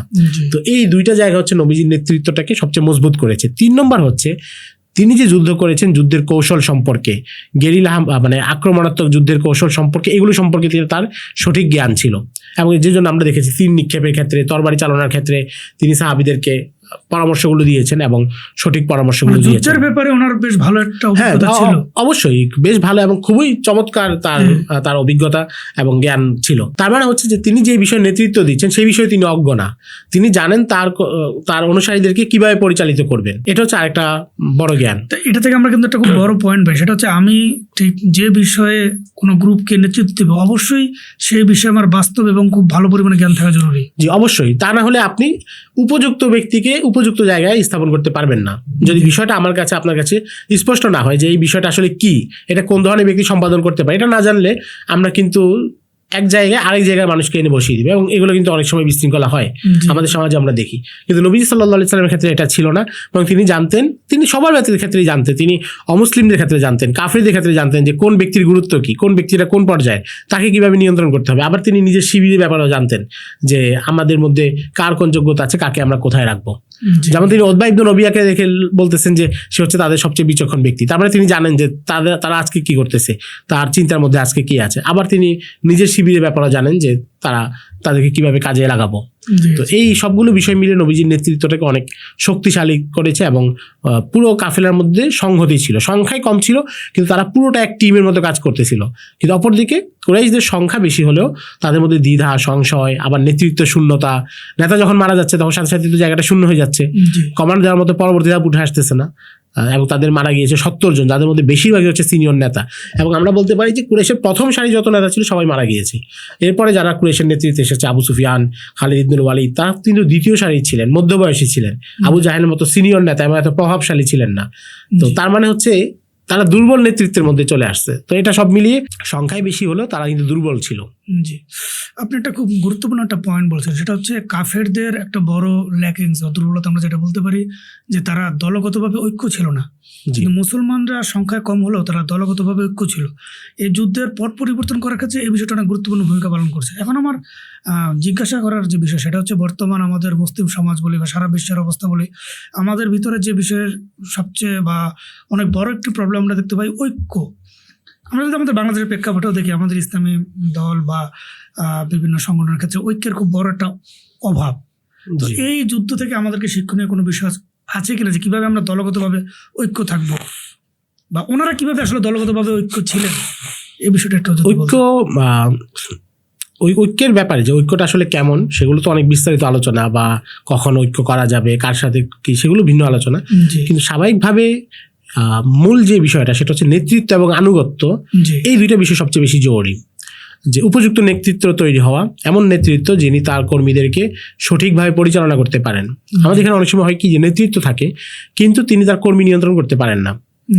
যেমন এমনগুলো আমরা বিভিন্ন সময় দেখেছি যে নেতৃত্ব হয়তো টানা কয়েক সপ্তাহ একটা কর্মসূচি দিয়ে আসছেন, এরপরে তিনি বাস্তবতার বিচারে কিংবা কৌশলগত কারণে, যে কোনো কারণে হোক, কর্মসূচি স্থগিত করেছেন এবং তিনি বলে দিয়েছেন যে আগামী সপ্তাহে আমাদের কোনো কর্মসূচি নাই, কিন্তু মানুষ ঠিক আবার নেমে গিয়েছে। তার মানে হচ্ছে এখানে দোষটা কাদের? আমরা বলতে পারি কর্মীর মধ্যে আনুগত্য নাই এবং নেতার মধ্যে কর্মীদেরকে নিয়ন্ত্রণ করার সেই শক্তি নাই। এটার কারণে কিন্তু আপনি দেখবেন যে অনেক সময় অনেক বড় সমস্যা হয়েছে, যে কর্মী আনুগত্য করছে না এবং বিপরীত দিক থেকে বলতে নেতা হচ্ছে কর্মীকে নিয়ন্ত্রণ করতে পারছে না। এই দুইটা হচ্ছে আমাদের এখানে একটা বড় সমস্যা। তো কর্মীদেরকেও সেই আনুগত্যটা রাখা দরকার, যেটা সাহাবায়ে কেরাম নবীজি সাল্লাল্লাহু আলাইহি ওয়াসাল্লামের ক্ষেত্রে বলেছেন যে আপনি আমাদেরকে নিয়ে ডানে বামে যেখানে যান সেখান পর্যন্ত আমরা যাব, আবার আপনি থামালেও আমরা থেমে যাব। এটা কর্মীদের দরকার, আনুগত্যের ধারণা। আর নেতৃত্বের ক্ষেত্রে হচ্ছে তিনি তার কর্মীদের প্রতি সহৃদয়বান হবেন এবং তাদেরকে নিয়ন্ত্রণ করবেন। তারা তাকে আপন মনে করবে, তিনি তাদেরকে ছেড়ে মাঝ পথে রেখে পালিয়ে যাবেন এমনটা তারা মনে করবে না। এই দুইটা থাকলে হচ্ছে সংহতিটা হবে। আর এর পাশাপাশি সামগ্রিকভাবে যে ঐক্য, সেটা তো হচ্ছে মুসলমানদের যেই কোনো ইস্যুতে, ইমানি যেই কোনো ইস্যুতে সব মুসলমান এক প্ল্যাটফর্মে একসাথে কাজ করার মানসিকতা থাকা এটা অত্যন্ত জরুরি। আমরা দেখি যে বদর যুদ্ধে সাহাবায়ে কেরাম সংখ্যায় কম ছিলেন। এখন সংখ্যায় কম থেকেও আসলে কিভাবে আত্মবিশ্বাসী থাকা যায় যে কোনো কাজে বা যে কোনো দলে, এই বিষয়টার ভিতর কি কোনো আসলে কোনো ম্যাজিক আছে কিনা, না বাস্তবগতভাবে এটা সম্ভব? সংখ্যায় কম থাকার পরেও যদি আত্মবিশ্বাসের যে কথাটা বললেন, এখানে কয়েকটা বিষয় থাকতে হয়। একটা হচ্ছে উপযুক্ত নেতৃত্বের অধীনে থাকা। দ্বিতীয় বিষয় হচ্ছে নিজেদের যোগ্যতা এবং সাধ্যানুসারে সর্বোচ্চ কাজ করার চেষ্টা থাকা। বদরের যুদ্ধে আমরা দেখি যে মুসলমানদের উপকরণ যুদ্ধে কম ছিল, কিন্তু যতটুকু ছিল সেটা তারা সর্বোচ্চ ব্যবহার করেছেন এবং তারা হাল ছেড়ে দেন নাই, কিংবা তারা এটা মনে করেন নাই যে আমরা এখন চলে যাব। আমরা তো যুদ্ধের আগে নবীজি সাল্লাল্লাহু আলাইহি ওয়াসাল্লাম যখন মাশওয়ারা নিয়েছেন তারা কিন্তু এটা বলেন নাই যে আমরা এখান থেকে ফিরে যাব। তার মানে হচ্ছে অদম্য যে মানসিকতা সেটাকে জাগ্রত রাখা, যেটা আমার দায়িত্ব, এটা আমাকে পালন করতেই হবে। কোন একটা সমাজে বিভিন্ন জায়গায় যে আমাদের অনেক ভাইয়েরা বিভিন্ন সময় বলে যে আমাদের ক্যাম্পাসে আর মানে আমাদের সমচিন্তার দিনই মানুষ নাই। তো এটা হচ্ছে যে আপনার ওই উদম্য মানসিকতাটার অভাব, অদম্য মানসিকতাটার অভাব। মানুষ কম থাকুক, আপনি যদি সেখানে সক্রিয় থাকেন মানুষ ধীরে ধীরে বাড়তে থাকবে। আর যদি আপনি অন্য মানুষ কম আছে দেখে আপনি নিস্তেজ হয়ে যান, তাহলে যা আছে সেটা আরো কমতে থাকবে। তো মূল বিষয় হচ্ছে মানুষ সংখ্যা কেন্দ্রিক আত্মবিশ্বাস সেটা অর্জন করতে পারে এবং সংখ্যা কম থাকার কারণে তার মনে যে ভয়, হীনমন্যতা সেগুলো অতিক্রম করতে পারে যখন সে তার দায়িত্বর প্রতি শতভাগ সক্রিয় থাকার একটা ওয়াদা করে ফেলে যে মানুষ কম হোক না হোক, আর কেউ আসুক না আসুক, এটা আমার দায়িত্ব, আমি এটার মুখোমুখি আছি, এটা আমাকে পালন করতেই হবে। যেমন আমরা এটা দাওয়াতের ক্ষেত্রে বলতে পারি যে প্রত্যেক মানুষ মুসলমানদের মধ্যে মুসলিম হিসেবে আমাদের সবাইকে দাওয়াত দেওয়া আবশ্যক। তখন আমার ক্যাম্পাসে আর কেউ দাওয়াতের কাজ করতেছে না, সেটা দিয়ে আমি তাকাবো না।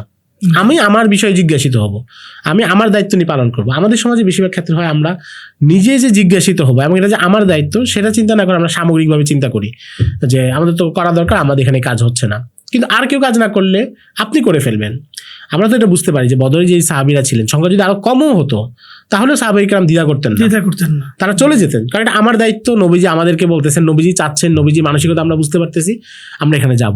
তো এটা হচ্ছে একটা বড় বিষয় যে আমি যে কাজ করতেছি এই কাজটা আমার কাছে স্পষ্ট থাকা। আমাদের এখানে বেশিরভাগ সময় হয় কি যে আমরা যে কাজগুলো করি অনেক সময় হুজুগে হয়, সবাই করতেছে, আমিও করতেছি। এখন দেখা যাচ্ছে কোনো একটা এলাকায় একটা দিনই কমিউনিটি আছে, একজন বা দুইজন মানুষকে কেন্দ্র করে সবাই কাজ হচ্ছে। তো কোনো কারণে, পেশাগত কারণে, অন্য কোনো কারণে ওই দুইজন চলে গেলেন, আপনি দেখবেন পুরো এলাকার ওই কমিউনিটিটা ভেঙে যায় বা নিস্তেজ হয়ে যায়। কারণ কি, সবাই মনে করে কি ভাই নাই, এখন কে কাজ করবে, উনি ওইটা তো ওনার কাজ ছিল। জি জি, হ্যাঁ, এই যে এটা যে আমার কাজ ছিল, তার কাজ ছিল, প্রত্যেকের কাজ, এই অনুভূতিটা না থাকলে হচ্ছে সংখ্যার কম বা বেশি এটা মানুষের চিন্তায় প্রভাব ফেলে। আর যখন মানুষ মনে করে এটা আমার কাজ, সংখ্যা কম বেশি বাড়বে কমবে সেটা পৃথিবীর বাস্তবতা, কিন্তু আমাকে আমার কাজ করে যেতে হবে, তখন হচ্ছে আত্মবিশ্বাসটা মজবুত থাকে এবং কাজের ফলাফলও বাড়তে থাকে। বদর যুদ্ধে আসলে তাওয়াক্কুল এবং বাস্তব যে প্রস্তুতির যে ভারসাম্য, আসলে এটা আসলে কিভাবে দেখেন? নবীজি সাল্লাল্লাহু আলাইহি সাল্লামের সকল যুদ্ধের ক্ষেত্রে এবং সিদ্ধান্তের ক্ষেত্রে আমরা দেখি নবীজি তাওয়াক্কুল সর্বোচ্চ পরিমাণ করতেন, আবার একই সাথে বাস্তব যে প্রস্তুতি সেটাও সর্বোচ্চ গ্রহণ করতেন। অর্থাৎ এমন না যেটা মানে এমন না যে উপায় উপকরণ অবলম্বন করা হচ্ছে না, শুধু আল্লাহর উপর তাওয়াক্কুল করা হচ্ছে। আবার এমনও না যে উপায় উপকরণকেই চূড়ান্ত উদ্দেশ্য এবং এটার উপরেই সর্বোচ্চ ভরসা করা হচ্ছে, কিন্তু আল্লাহর উপর তাওয়াক্কুল করা হচ্ছে না। দুইটার একটা ব্যালেন্স ছিল। শেখ আমর আফিফি, মিশরের একজন আলেম, উনি একটা সুন্দর কথা বলেছেন। উনি বলেন যে তাওয়াক্কুল বিষয়টা আসলে কি। তাওয়াক্কুল হচ্ছে তোমার বাহ্যিকভাবে তুমি সক্রিয় থাকবে। বাহ্যিকভাবে সক্রিয় মানে তুমি কাজ করবে, প্রচুর কাজ, তোমার যেটা অবলম্বন করা দরকার সেটা করবে, মানে বাহ্যিক যত উপায় উপকরণ অবলম্বন করা সম্ভব সব করবে, আর ভিতরে তোমার ইতমিনান থাকবে এবং শান্ত থাকবে। এটা হচ্ছে তাওয়াক্কুল। অর্থাৎ বাহ্যিকভাবে সক্রিয় থাকবো, সকল কাজ করব, আর ভিতরে অন্তরে বিশ্বাস কি যে আমার সাফল্য নেয়ার সবকিছুর মালিক একমাত্র আল্লাহ রাব্বুল আলামিন, এবং আমি তার উপরেই ভরসা করতেছি। আমি যে বাহ্যিকভাবে নাড়াচাড়া করতেছি সেটার উপর আমার ভরসা না। তো এই দুইটার যেখানে সমন্বয় সেটা হয় তাওয়াক্কুল। সাহাবায়ে কেরামের ক্ষেত্রে আমরা দেখি তাদের ঢাল তরবারি কম ছিল, তাদের ঘোড়া কম ছিল, কিন্তু যুদ্ধ তো প্রত্যেকটা মানুষ করেছেন। 70-72টা হচ্ছে ঘোড়া এবং ওট মিলিয়েছিল, বাকিরা ছিলেন পদাতিক। তো পদাতিকরা তো তাদের যেহেতু উপায় উপকরণ নাই, বাহন নাই, তারা কি যুদ্ধে বসেছিলেন? তারাও সর্বোচ্চভাবে লড়াই করেছেন। আবার একই সাথে তাদের তাওয়াক্কুল কিসের উপর ছিল? নবীজির কথার উপরে। নবীজি যে বলছেন ইন্নাল্লাহা ওয়াদানি ইহদাত তাইফাতাইন, এই কথার উপরে তাদের ভরসা ছিল। তার মানে তাদের মধ্যে দুইটা সমন্বয় ছিল, এবং এটাই আমাদেরকে অবলম্বন করা দরকার। আমাদের সমাজে একটা হয় আমরা হয়তোবা শুধু তাওয়াক্কুল অবলম্বন করি, বাস্তব উপকরণ অবলম্বন করি না। আবার অনেক সময় হচ্ছে বেশিরভাগ ক্ষেত্রে যেটা পুঁজিবাদী ব্যবস্থার অধীনে বস্তুবাদী সমাজের কারণে যে কোনো বিষয় আমরা যখন অবলম্বন করি সেটাকে আমি মনে করি এটাই হচ্ছে আমার মূল রক্ষাকারী এবং এটার মাধ্যমে আমি টিকে আছি, যেখানে আবার আল্লাহর প্রতি যেই তাওয়াক্কুল করা সেটা থাকে না। কোরআনে বদর যুদ্ধ উল্লেখ করে অনেক কিছু বলা হয়েছে, এই বিষয়ে যদি কিছু আমাদের বলতে, বদর যুদ্ধ রিলেটেড কি কি বিষয় উল্লেখ করা হয়েছে? কোরআনে বদর যুদ্ধের অনেকগুলো ব্যাপার উল্লেখ করা হয়েছে। ইয়াউমুল ফুরকান বলা হয়েছে, এবং আল্লাহ রাব্বুল আলামিন বলেছেন ওয়ালাকাদ নাসরাকুমুল্লাহু বিবাদরিন ওয়া আনতুম আযিল্লা, তোমরা দুর্বল ছিলে, বদরের দিন আমি সাহায্য করেছি। এবং আল্লাহ রাব্বুল আলামিন বলেছেন ওয়া ইয ইউহি রাব্বুকা ইলাল মালাইকাতি আন্নী মাআকুম, যে আল্লাহ রাব্বুল আলামিন ফেরেশতাদের কাছে বার্তা পাঠিয়েছেন, ওহী অবতীর্ণ করেছেন, ফেরেশতাদেরকে বলেছেন যে আমি তোমাদের সাথে আছি। ফাসাব্বিতুল লাযিনা আমানু, যারা ঈমান এনেছে তাদেরকে তোমরা অটল রাখো। তার মানে বদরের যুদ্ধের দিন আল্লাহ রাব্বুল আলামিন ফেরেশতাদেরকে বলতেছেন যে আমি তোমাদের সাথে আছি, তোমরা যে বদরের যুদ্ধে যাচ্ছ আমি তোমাদের সাথে আছি, এবং যারা ঈমান এনেছে তাদেরকে তোমরা অটল রাখো। এরপর আল্লাহ রাব্বুল আলামিন ফেরেশতাদেরকেও শিখিয়ে দিচ্ছেন যে তোমরা যে যুদ্ধ করবে কিভাবে করবে। ফাদরিবু ফাওকাল আনাক ওয়াদরিবু মিনহুম কুল্লা বানান, তোমরা তাদের ঘাড়ে আঘাত করো এবং তাদের যে হাড়ের জোড়া আছে, অর্থাৎ গিট যেগুলো আছে হাড়ের জোড়ায় জোড়ায় আঘাত করো। তার মানে স্বয়ং যুদ্ধে, বদরের যুদ্ধ এত গুরুত্বপূর্ণ যে ফেরেশতাদেরকে যুদ্ধের প্রশিক্ষণ দিচ্ছেন কে? আল্লাহ রাব্বুল আলামিন। কিভাবে তোমরা তাদেরকে আঘাত করবে। তো এইভাবে আমরা দেখি যে বদরের যুদ্ধে আল্লাহ রাব্বুল আলামিন মুমিনদেরকে স্মরণ করিয়ে দিয়েছেন যে তোমাদেরকে যে আমি সাহায্য করেছি, এবং সাহায্যটা আল্লাহ রাব্বুল আলামিন কিভাবে করেছেন সেটাও বলেছেন। এই সব মিলিয়ে বদরের যুদ্ধকে কোরআনুল কারীম খুবই গুরুত্বের সাথে, অর্থাৎ সেই মুহূর্তে, যেই মুহূর্তের ঘটনা সেই মুহূর্তেই সেটাকে আল্লাহ রাব্বুল আলামিন চিত্রায়িত করেছেন। বদর বিজয়ের পর মদিনার রাজনৈতিক অবস্থার কি পরিস্থিতি হয়েছিল যদি একটু বলতেন? বদরের বিজয়ের পরে মদিনায় কয়েকটা ঘটনা ঘটে। একটা হচ্ছে, আপনি জানেন যে একটা কথা আছে, আল আফকার তান্তাসিরু হিনা তান্তাসিরু, কোনো চিন্তা মতবাদ তখন ছড়ায় যখন এটা বিজয়ী হয়। যদি দ্বিতীয় বিশ্বযুদ্ধে পশ্চিমা মিত্র জোট যেটা ছিল তাদের বিজয় না ঘটতো তাহলে আজকে কিন্তু পশ্চিমা মতবাদ আমাদের এখানে এত ছড়াতে পারতো না। যেহেতু জাপান, জার্মানি এই জোটের বিরুদ্ধে পশ্চিমা জোট তারা জয়লাভ করেছে, এবং এরপরে কিন্তু পুরো বিশ্বের নিয়ন্ত্রণ তাদের হাতে চলে গিয়েছে। এবং একই সাথে এটা আমরা দেখি সোভিয়েত ইউনিয়নে যখন বলশেভিক বিপ্লব হয়েছে, বিপ্লবের জয়ের কারণে তাদের কমিউনিজম মতবাদ সেটা কিন্তু তারা নিজের দেশে প্রতিষ্ঠা করতে পেরেছে, এবং বিশ্বের নানা দেশে মানুষ কমিউনিজমের প্রতি আকৃষ্ট হয়েছে। এবং এরপরে যখন তারা পরাজিত হয়েছে, এখন কিন্তু কমিউনিজমের সেই জয় জয়কার এখন আর নাই। এখন হচ্ছে পশ্চিমা গণতন্ত্র, লিবারেলিজম, এগুলোর যেহেতু তারা এখন জয়ের আসনে আছে। তো বদরের প্রথম যেই রাজনৈতিক প্রভাব সেটা হচ্ছে যে বদরে যেহেতু আল্লাহ রাব্বুল আলামিন মুসলমানদেরকে জয়দান করেছেন, ফলে ইসলামকে আরও বেশি প্রচার হওয়ার একটা সুযোগ এসেছে। নবী সাল্লাল্লাহু আলাইহি ওয়াসাল্লামের দাওয়াত আরও বেশি প্রচার হওয়ার সুযোগ এসেছে। পাশাপাশি আরবের গোত্রগুলোর মধ্যে একটা বড় প্রভাব পড়েছে। কিছু গোত্র হচ্ছে আমরা যেটা বলেছি বনু জমরা সহ আরও কিছু গোত্র যারা নবীজির সাথে মিত্রতায় আবদ্ধ হয়েছে। এখন তাদের কি মনে হচ্ছে যে আমাদের সিদ্ধান্ত তো সঠিক ছিল, এরা শক্তিশালী এবং আমরা এদের সাথে থাকলে আসলে আমাদের ভালো হবে। আবার কিছু গোত্র ছিল যারা কুরাইশদের উপর বিরক্ত ছিল, যেমন বনু খুজার সাথে তাদের অনেকদিন ধরে দ্বন্দ্ব, বনু বকর ইবনু ওয়াইল এদের সাথে তাদের অনেকদিন ধরে দ্বন্দ্ব, দাউস গোত্র এদের সাথে তাদের আগে থেকে দ্বন্দ্ব, কুরাইশদের সাথে। এখন তারা কি হচ্ছে, মনে মনে খুশি হচ্ছে, কারণ আপনার শত্রু যদি পরাজিত হয় আপনি তার প্রতি তো স্বাভাবিকভাবে আনন্দিত হবেন। এখন তারা হচ্ছে আনন্দিত হচ্ছে। এর বাইরে কিছু গোত্র ছিল যারা মরু অঞ্চলের, নজদ এলাকায় বা এই দুই বলয়ের বাইরের, যারা মক্কার প্রতি তাদের কোনো পছন্দ অপছন্দ ছিল না, মদিনার প্রতিও ছিল না, তারা ছিল মোটা তাকে দস্যু। বনু গাতফান ছিল এমন, এদের উদ্দেশ্য ছিল যখন যে দুর্বল থাকবে তাকে গিয়ে হামলা টামলা করা, মদিনা আক্রমণ করা, এগুলো ছিল তাদের উদ্দেশ্য। তো আমরা বলতে পারি যে মোটা দাগে গোত্রগুলোর মধ্যে একটা প্রভাব পড়েছে। যারা নবীজির মিত্র হয়েছে তারা এই মিত্রতে আরো শক্তিশালীভাবে আবদ্ধ হয়েছে, আর যারা হচ্ছে কুরাইশদের বিপক্ষে ছিল তারা এতে খুশি হয়েছে। এর মধ্যে মদিনায় আরেকটা প্রভাব পড়েছে, সেটা হচ্ছে যে মদিনায় আপনি জানেন যে ইহুদিদের 3টা গোত্র ছিল, বনু কাইনুকা, বনু নাজির, বনু কুরাইজা। বনু কাইনুকা ছিল বড় ব্যবসায়ী গোত্র এবং স্বর্ণকারের গোত্র, এবং বনু কাইনুকার সাথে মিত্রতা ছিল খাজরাজ গোত্রের। আউস এবং খাজরাজ মদিনার যে আনসারদের যে 2 গোত্র, এদের মধ্যে খাজরাজের মিত্র, খাজরাজ ছিল আবার বড় লোক, এই জন্যই তাদের মিলেছে। আউস ছিল একটু দরিদ্র, এই জন্য আমরা দেখি যে আউসের জনসংখ্যা বেশি ছিল। সাধারণত দরিদ্রদের মধ্যে জনসংখ্যা একটু বেশি থাকে, আউসের জনসংখ্যা বেশি ছিল। খাজরাজ ছিল শীর্ষস্থানীয়, খাজরাজের সাথে মিত্রতা ছিল বনু কাইনুকার, আর খাজরাজের নেতা ছিল আব্দুল্লাহ ইবনে উবাই ইবনে সালুল, মুনাফিকদের যে সর্দার। তো মদিনায় বিজয়ের পরে, বদরের বিজয়ের পর কুরাইশদের সাথে বনু কাইনুকার আবার টুকটাক যোগাযোগ হওয়া শুরু হয়, এবং ওই সময় বনু কাইনুকা এবং মুনাফিকদের যে অংশ খাজরাজের, আব্দুল্লাহ ইবনে উবাই ইবনে সালুলের অনুসারী, তারা যেহেতু আগে থেকে মিত্রতায় আছে, তারা একজোট হয়ে মদিনার বিরুদ্ধে ষড়যন্ত্র করার চেষ্টা করে। যে কারণ একই সাথে যখন ইসলামের শক্তি বাড়তেছে, এতদিন তারা এটাকে গুরুত্বের সাথে নেয় নাই, বা তারা হয়তো মনে করেছে যে আমরা যে কোনো মুহূর্তে বের করে দিতে পারবো, আর সময়টা তো কম, 2 বছর মাত্র। কিন্তু এখন তো তাদের মনে হচ্ছে যে তারা কুরাইশের এত বড় বাহিনীকে পরাজিত করেছে, তাহলে আমাদেরকেও তো যে কোনো মুহূর্তে কিছু করতে পারে। তখন এরা মদিনার অভ্যন্তরে স্যাবোটাজ করার, ষড়যন্ত্রমূলক কিছু করার প্ল্যান করতেছিল। নবীজি সাল্লাল্লাহু আলাইহি সাল্লাম গোয়েন্দা মারফত এটা টের পেয়ে যান, এবং তিনি গিয়ে সরাসরি খাজরাজ বনু কাইনুকার বাজারে যান, তাদের সাথে কয়েকবার সালিশি চুক্তিতে বসেন, এবং তিনি তাদেরকে ধমক দেন যে তোমরা যেগুলো করতেছো এটা কিন্তু খারাপ হবে। তো তারাও আবার হুমকি দিয়েছে যে আপনি কুরাইশের বিরুদ্ধে লড়াই করে যদি মনে করেন যে আমাদের সাথে জয়লাভ করবেন, তাহলে এটা সম্ভব না।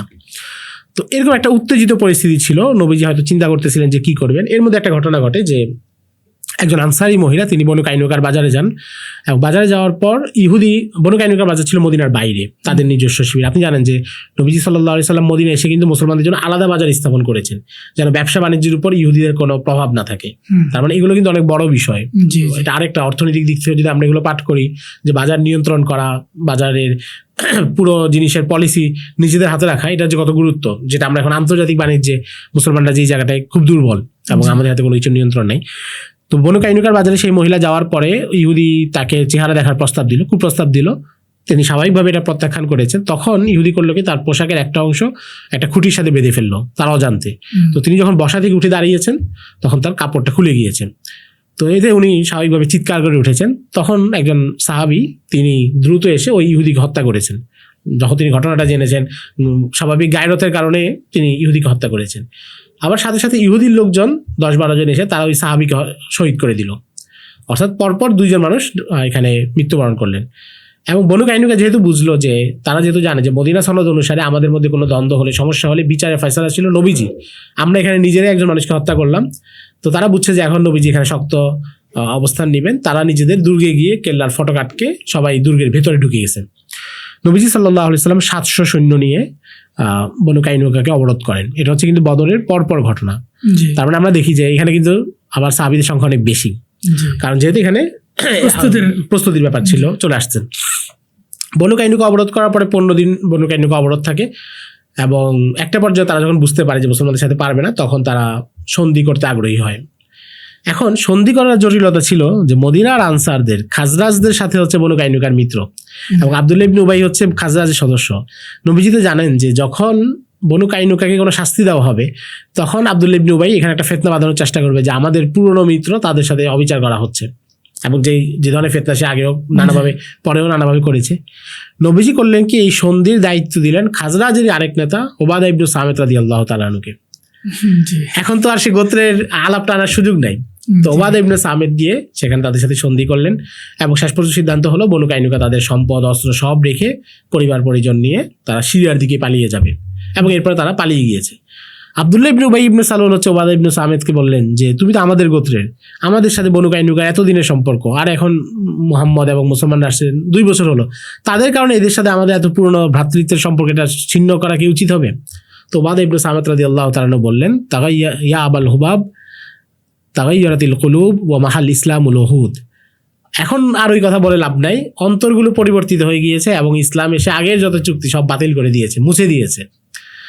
তো এর মাধ্যমে হচ্ছে নবীজি সাল্লাল্লাহু আলাইহি সাল্লাম মদিনায় যে একটা অ্যালায়েন্স হওয়ার সুযোগ ছিল মুনাফিকদের সাথে ইহুদিদের এবং বাহির থেকে কুরাইশদের প্ররোচনা, এই অ্যালায়েন্সটা ভেঙে দেন এবং তিনি মদিনাকে আরও বেশি নিরাপদ করে ফেলেন। এরপরে তিনি হচ্ছে মরু অঞ্চলের যে গোত্রগুলোর কথা আমরা বলেছি বনু গাতফান সহ, সেগুলোতে অভিযান পরিচালনা করেন, এবং সবগুলোতে আমরা দেখি বদরের চাইতে বেশি সৈন্য নিয়ে গিয়েছেন, 400-500 সৈন্য নিয়ে অভিযান পরিচালনা করেন। বনু গাতফান পালিয়ে যায়, তাদের জিনিসপত্র পশু নিয়ে সাহাবীরা চলে আসেন, এবং বনু গাতফানকে বার্তা দেওয়া হয় যে তোমরা যে আগ বেড়ে মদিনায় হামলা করবে, লুটতরাজ চালাবে, দস্যু বৃত্তি করবে, সেটার কোনো সুযোগ নেই। তার মানে বদরের যুদ্ধের ফলে নবীজি একই সাথে মুনাফিক এবং ইহুদিদের অ্যালায়েন্স ভেঙে দেন, এবং মরু অঞ্চলের যেই দস্যু গোত্রগুলো ছিল তাদেরকে নিয়ন্ত্রণ করেন, এবং আশপাশের গোত্রের চোখে অনেক তার প্রভাব বৃদ্ধি পায়, ইসলামের মর্যাদা বৃদ্ধি পায়।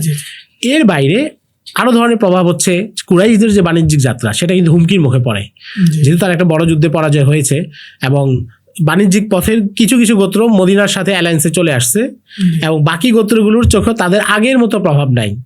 কোনো রাষ্ট্র যখন পরাজিত হয় তখন স্বাভাবিকভাবে তার যে বলয় থাকে, যেমন সোভিয়েত ইউনিয়ন ভাঙার পরে যে রাশিয়া হয়েছে তার প্রভাব তো সোভিয়েত ইউনিয়নের মতো না।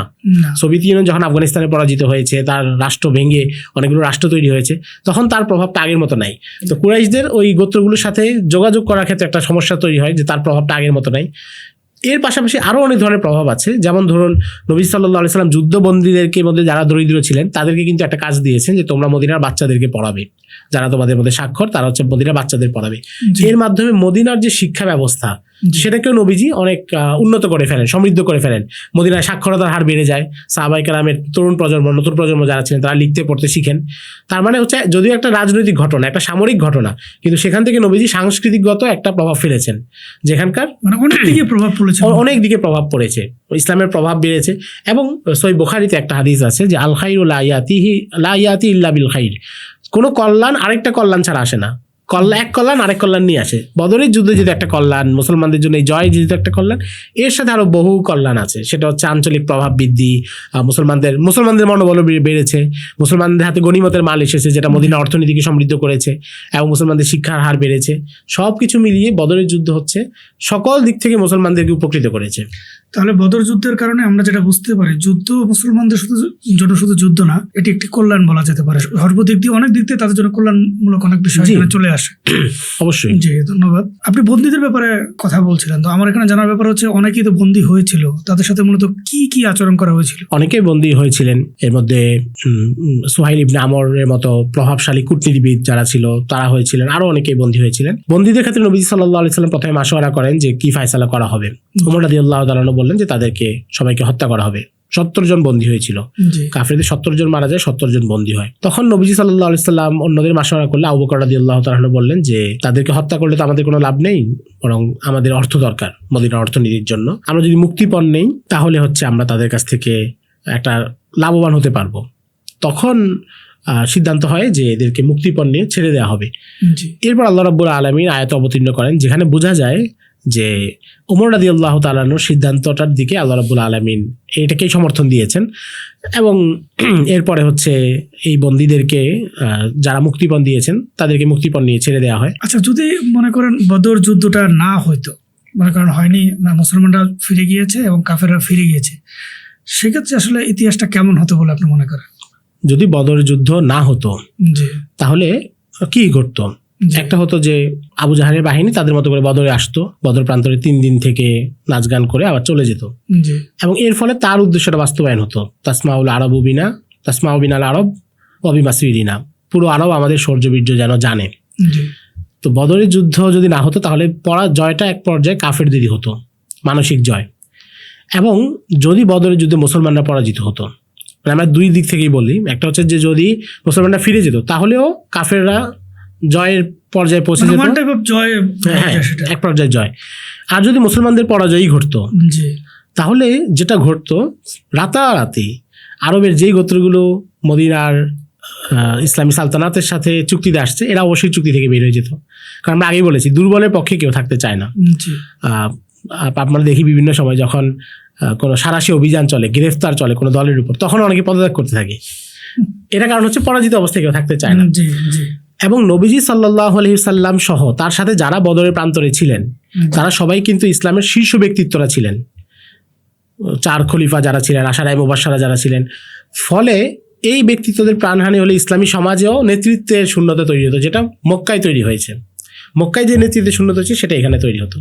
এবং এরপরে যে শিরক সেটাই করতো যেটা নবীজি বারবার দোয়া করেছেন। নবীজি যে আল্লাহ রাব্বুল আলামিনকে বলেছেন যে ইনতু হলিক হাযিহিল ইসাবাতা মিন আহলিল ইসলাম ফালা তুবাদু ফিল আরদ, এই বাহিনীটা যদি ধ্বংস হয়, পরাজিত হয়, তাহলে জমিনে আপনাকে ইবাদত করা হবে না। এটা কিন্তু কোনো সহজ কথা না। যদি বদরে মুসলমানরা পরাজিত হতো তাহলে মুসলমানদের জন্য পৃথিবী সংকুচিত হয়ে যেত। আজকে মুসলিম উম্মাহ যেভাবে পৃথিবীতে পুরো বিস্তৃত, এখানে মুসলিম উম্মাহ কোনো একটা অংশে কোনো একটা দেশে যদি পরাজিত হয়, যেটা হয়েছে, কোনো একটা অঞ্চল যদি মুসলমানদের হাতছাড়া হয়, যেমন আন্দালুস মুসলমানদের হাতছাড়া হয়েছে, সিসিলি মুসলমানদের একেবারে হাতছাড়া হয়েছে, কোনো একটা অঞ্চলে যদি ব্যাপক গণহত্যা চলে, তাতাররা যেমন 2 কোটির বেশি মানুষকে মেরে ফেলেছে, তারপরেও মুসলিম উম্মাহ কিন্তু হারিয়ে যাবে না। কিন্তু ইসলাম যখন মাত্র 1000-1500 মানুষের সীমাবদ্ধ এবং ইসলামের সকল কেন্দ্রীয় ব্যক্তিত্ব একটা ময়দানে উপস্থিত, সেখানে যদি পরাজয় আসতো, আল্লাহ না করুন এরা যদি নিহত হতেন, তাহলে কিন্তু এই চিত্র হতো না। তখন পুরো ইসলামটাই হারিয়ে যেত, কারণ তখন সে মাত্র বিকশিত হচ্ছে। একটা চারা গাছকে কেটে ফেলা সহজ, বড় মহিরু হলে তখন সেটা কাটা কঠিন। তো বদরের যুদ্ধে, এবং আমরা এটা একটা প্রমাণ দেখি কি, নবীজি সাল্লাল্লাহু আলাইহি সাল্লাম যখন ইন্তেকাল করেছেন তখন তো মুসলমানরা কোনো যুদ্ধে পরাজিত হয় নাই, কোনো বড় শূন্যতা আসেনি। শুধু এতটুকু শূন্যতা যে নবীজি গতকালকে ছিলেন এখন আর নাই, তাতেই কিন্তু আরবের বহু গোত্র কি বলতেছে যে আমরা এখন আর আগের মতো জাকাত দিব না। অনেক গোত্র কি বলতেছে যে আমরা মুসাইলামাকে নবী মানি, আমরা তুলাইহাকে নবী মানি, সাজাকে নবী মানি। তা ব্যাপক পরিমাণ মানুষ হচ্ছে রাতারাতি মুরতাদ হয়ে গেছে। কতটুকু সুযোগের কারণে? শুধু নবীজি নাই, নেতৃত্বের একটা শূন্যতা মদিনায় আসছে, এতটুকু সুযোগ পেয়ে তারা ইসলাম থেকে বের হয়ে গেছে। তাহলে যদি বদরের যুদ্ধে পরাজিত হতো তাহলে কি ব্যাপকভাবে আরব উপদ্বীপ ইসলাম গ্রহণ করতো? এটা করতো না। কারণ আল আফকার তান্তাসির হইনা তান্তাসির, কোনো চিন্তা তখন প্রকাশিত হয় যখন সে জয়লাভ করে। বদরের তো অনেক পজিটিভ বিষয় নিয়ে আমরা আলোচনা করলাম। প্রাচ্যবিদ বা মুস্তাশরিকিন বা ওরিয়েন্টালিস্ট যাদেরকে আমরা বলি, তারা কি বদরের কোনো বিষয়কে নিয়ে ভুলভাবে ব্যাখ্যা করেছেন? এরকম কোনো বিষয় আপনার জানা আছে? হ্যাঁ, অনেকেই, এবং যারা ইসলামের উপর আপত্তি তুলতেছে তারা একটা জায়গা করে যে মুসলমানরা কেন লুণ্ঠন করতে গিয়েছে, এবং তারা দেখায় যে আবু সুফিয়ানের বাহিনীর উপর যে হামলা এটা হচ্ছে একটা দস্যুবৃত্তি। এখন এটা কে বলে? এটা হচ্ছে যে ইতিহাসটাকে ওই বছর থেকে বিবেচনা করে, ওই জায়গা থেকে বিবেচনা করলে আপনার মনে হবে কি আবু সুফিয়ানের একটা বাহিনী নিরাপদে যাচ্ছে, তার সাথে মুসলমানদের কোনো দেনা পাওনা কোনো কিছু নাই, মুসলমানরা অযথা হামলা করতে গিয়েছে। কিন্তু যদি আপনি পেছন থেকে দেখেন যে এই বাহিনী যেই জিনিসপত্র নিয়ে বাণিজ্য করতে যাচ্ছে সেগুলো মুসলমানদেরই সম্পদ, এর বড় অংশ মুসলমানদের, তাহলে আপনার কিন্তু এখানে হামলা করার একটা বৈধতা অর্জিত হয়। আবার দ্বিতীয় বিষয়, আপনি যদি সেভাবেও দেখেন যে হিজরতের পর থেকে কুরাইশরা ক্রমাগত মদিনার লোকদেরকে বার্তার মাধ্যমে উস্কানি দিচ্ছিল, অমুসলিম যারা আছে, যে তোমরা মুসলমানদেরকে সেখানে নির্যাতিত করো, সেখান থেকে ছড়িয়ে দাও। তার মানে পরিস্থিতি কখনোই শান্তিপূর্ণ ছিলই না, একটা ধারাবাহিক যুদ্ধকালীন পরিস্থিতির মধ্যেই সবাই ছিলেন। কাজেই তখন আপনার মনে হবে যে না, এটা তো স্বাভাবিকভাবে সঠিকই ছিল, মুসলমানদের সম্পদ, আবার মুসলমানদের যে নতুন সালতানাত সেটাকে নিরাপত্তা হুমকির মাঝে ফেলা হচ্ছে, কাজেই সেখানে হামলা করা বৈধ ছিল। তো এই জিনিসটা আমাদের মাথায় রাখতে হবে আর কি, যে ইতিহাসটা যেন শুধু বদর থেকে শুরু না হয়, এটা একটু পেছনে কয়েক বছর থেকে মিলিয়ে পড়লে তখন আমরা বুঝতে পারি যেটা যৌক্তিক ছিল। জাযাকাল্লাহ, আপনাকে অসংখ্য ধন্যবাদ বদর যুদ্ধের ব্যাপারে এত ডিটেলস আমাদেরকে জানানোর জন্য। শুকরিয়া আপনাদেরকেও এখানে কথা বলার সুযোগ করে দেওয়ার জন্য। জি, আসসালামু আলাইকুম ওয়া রাহমাতুল্লাহ। ওয়া আলাইকুম আসসালাম ওয়া রাহমাতুল্লাহ।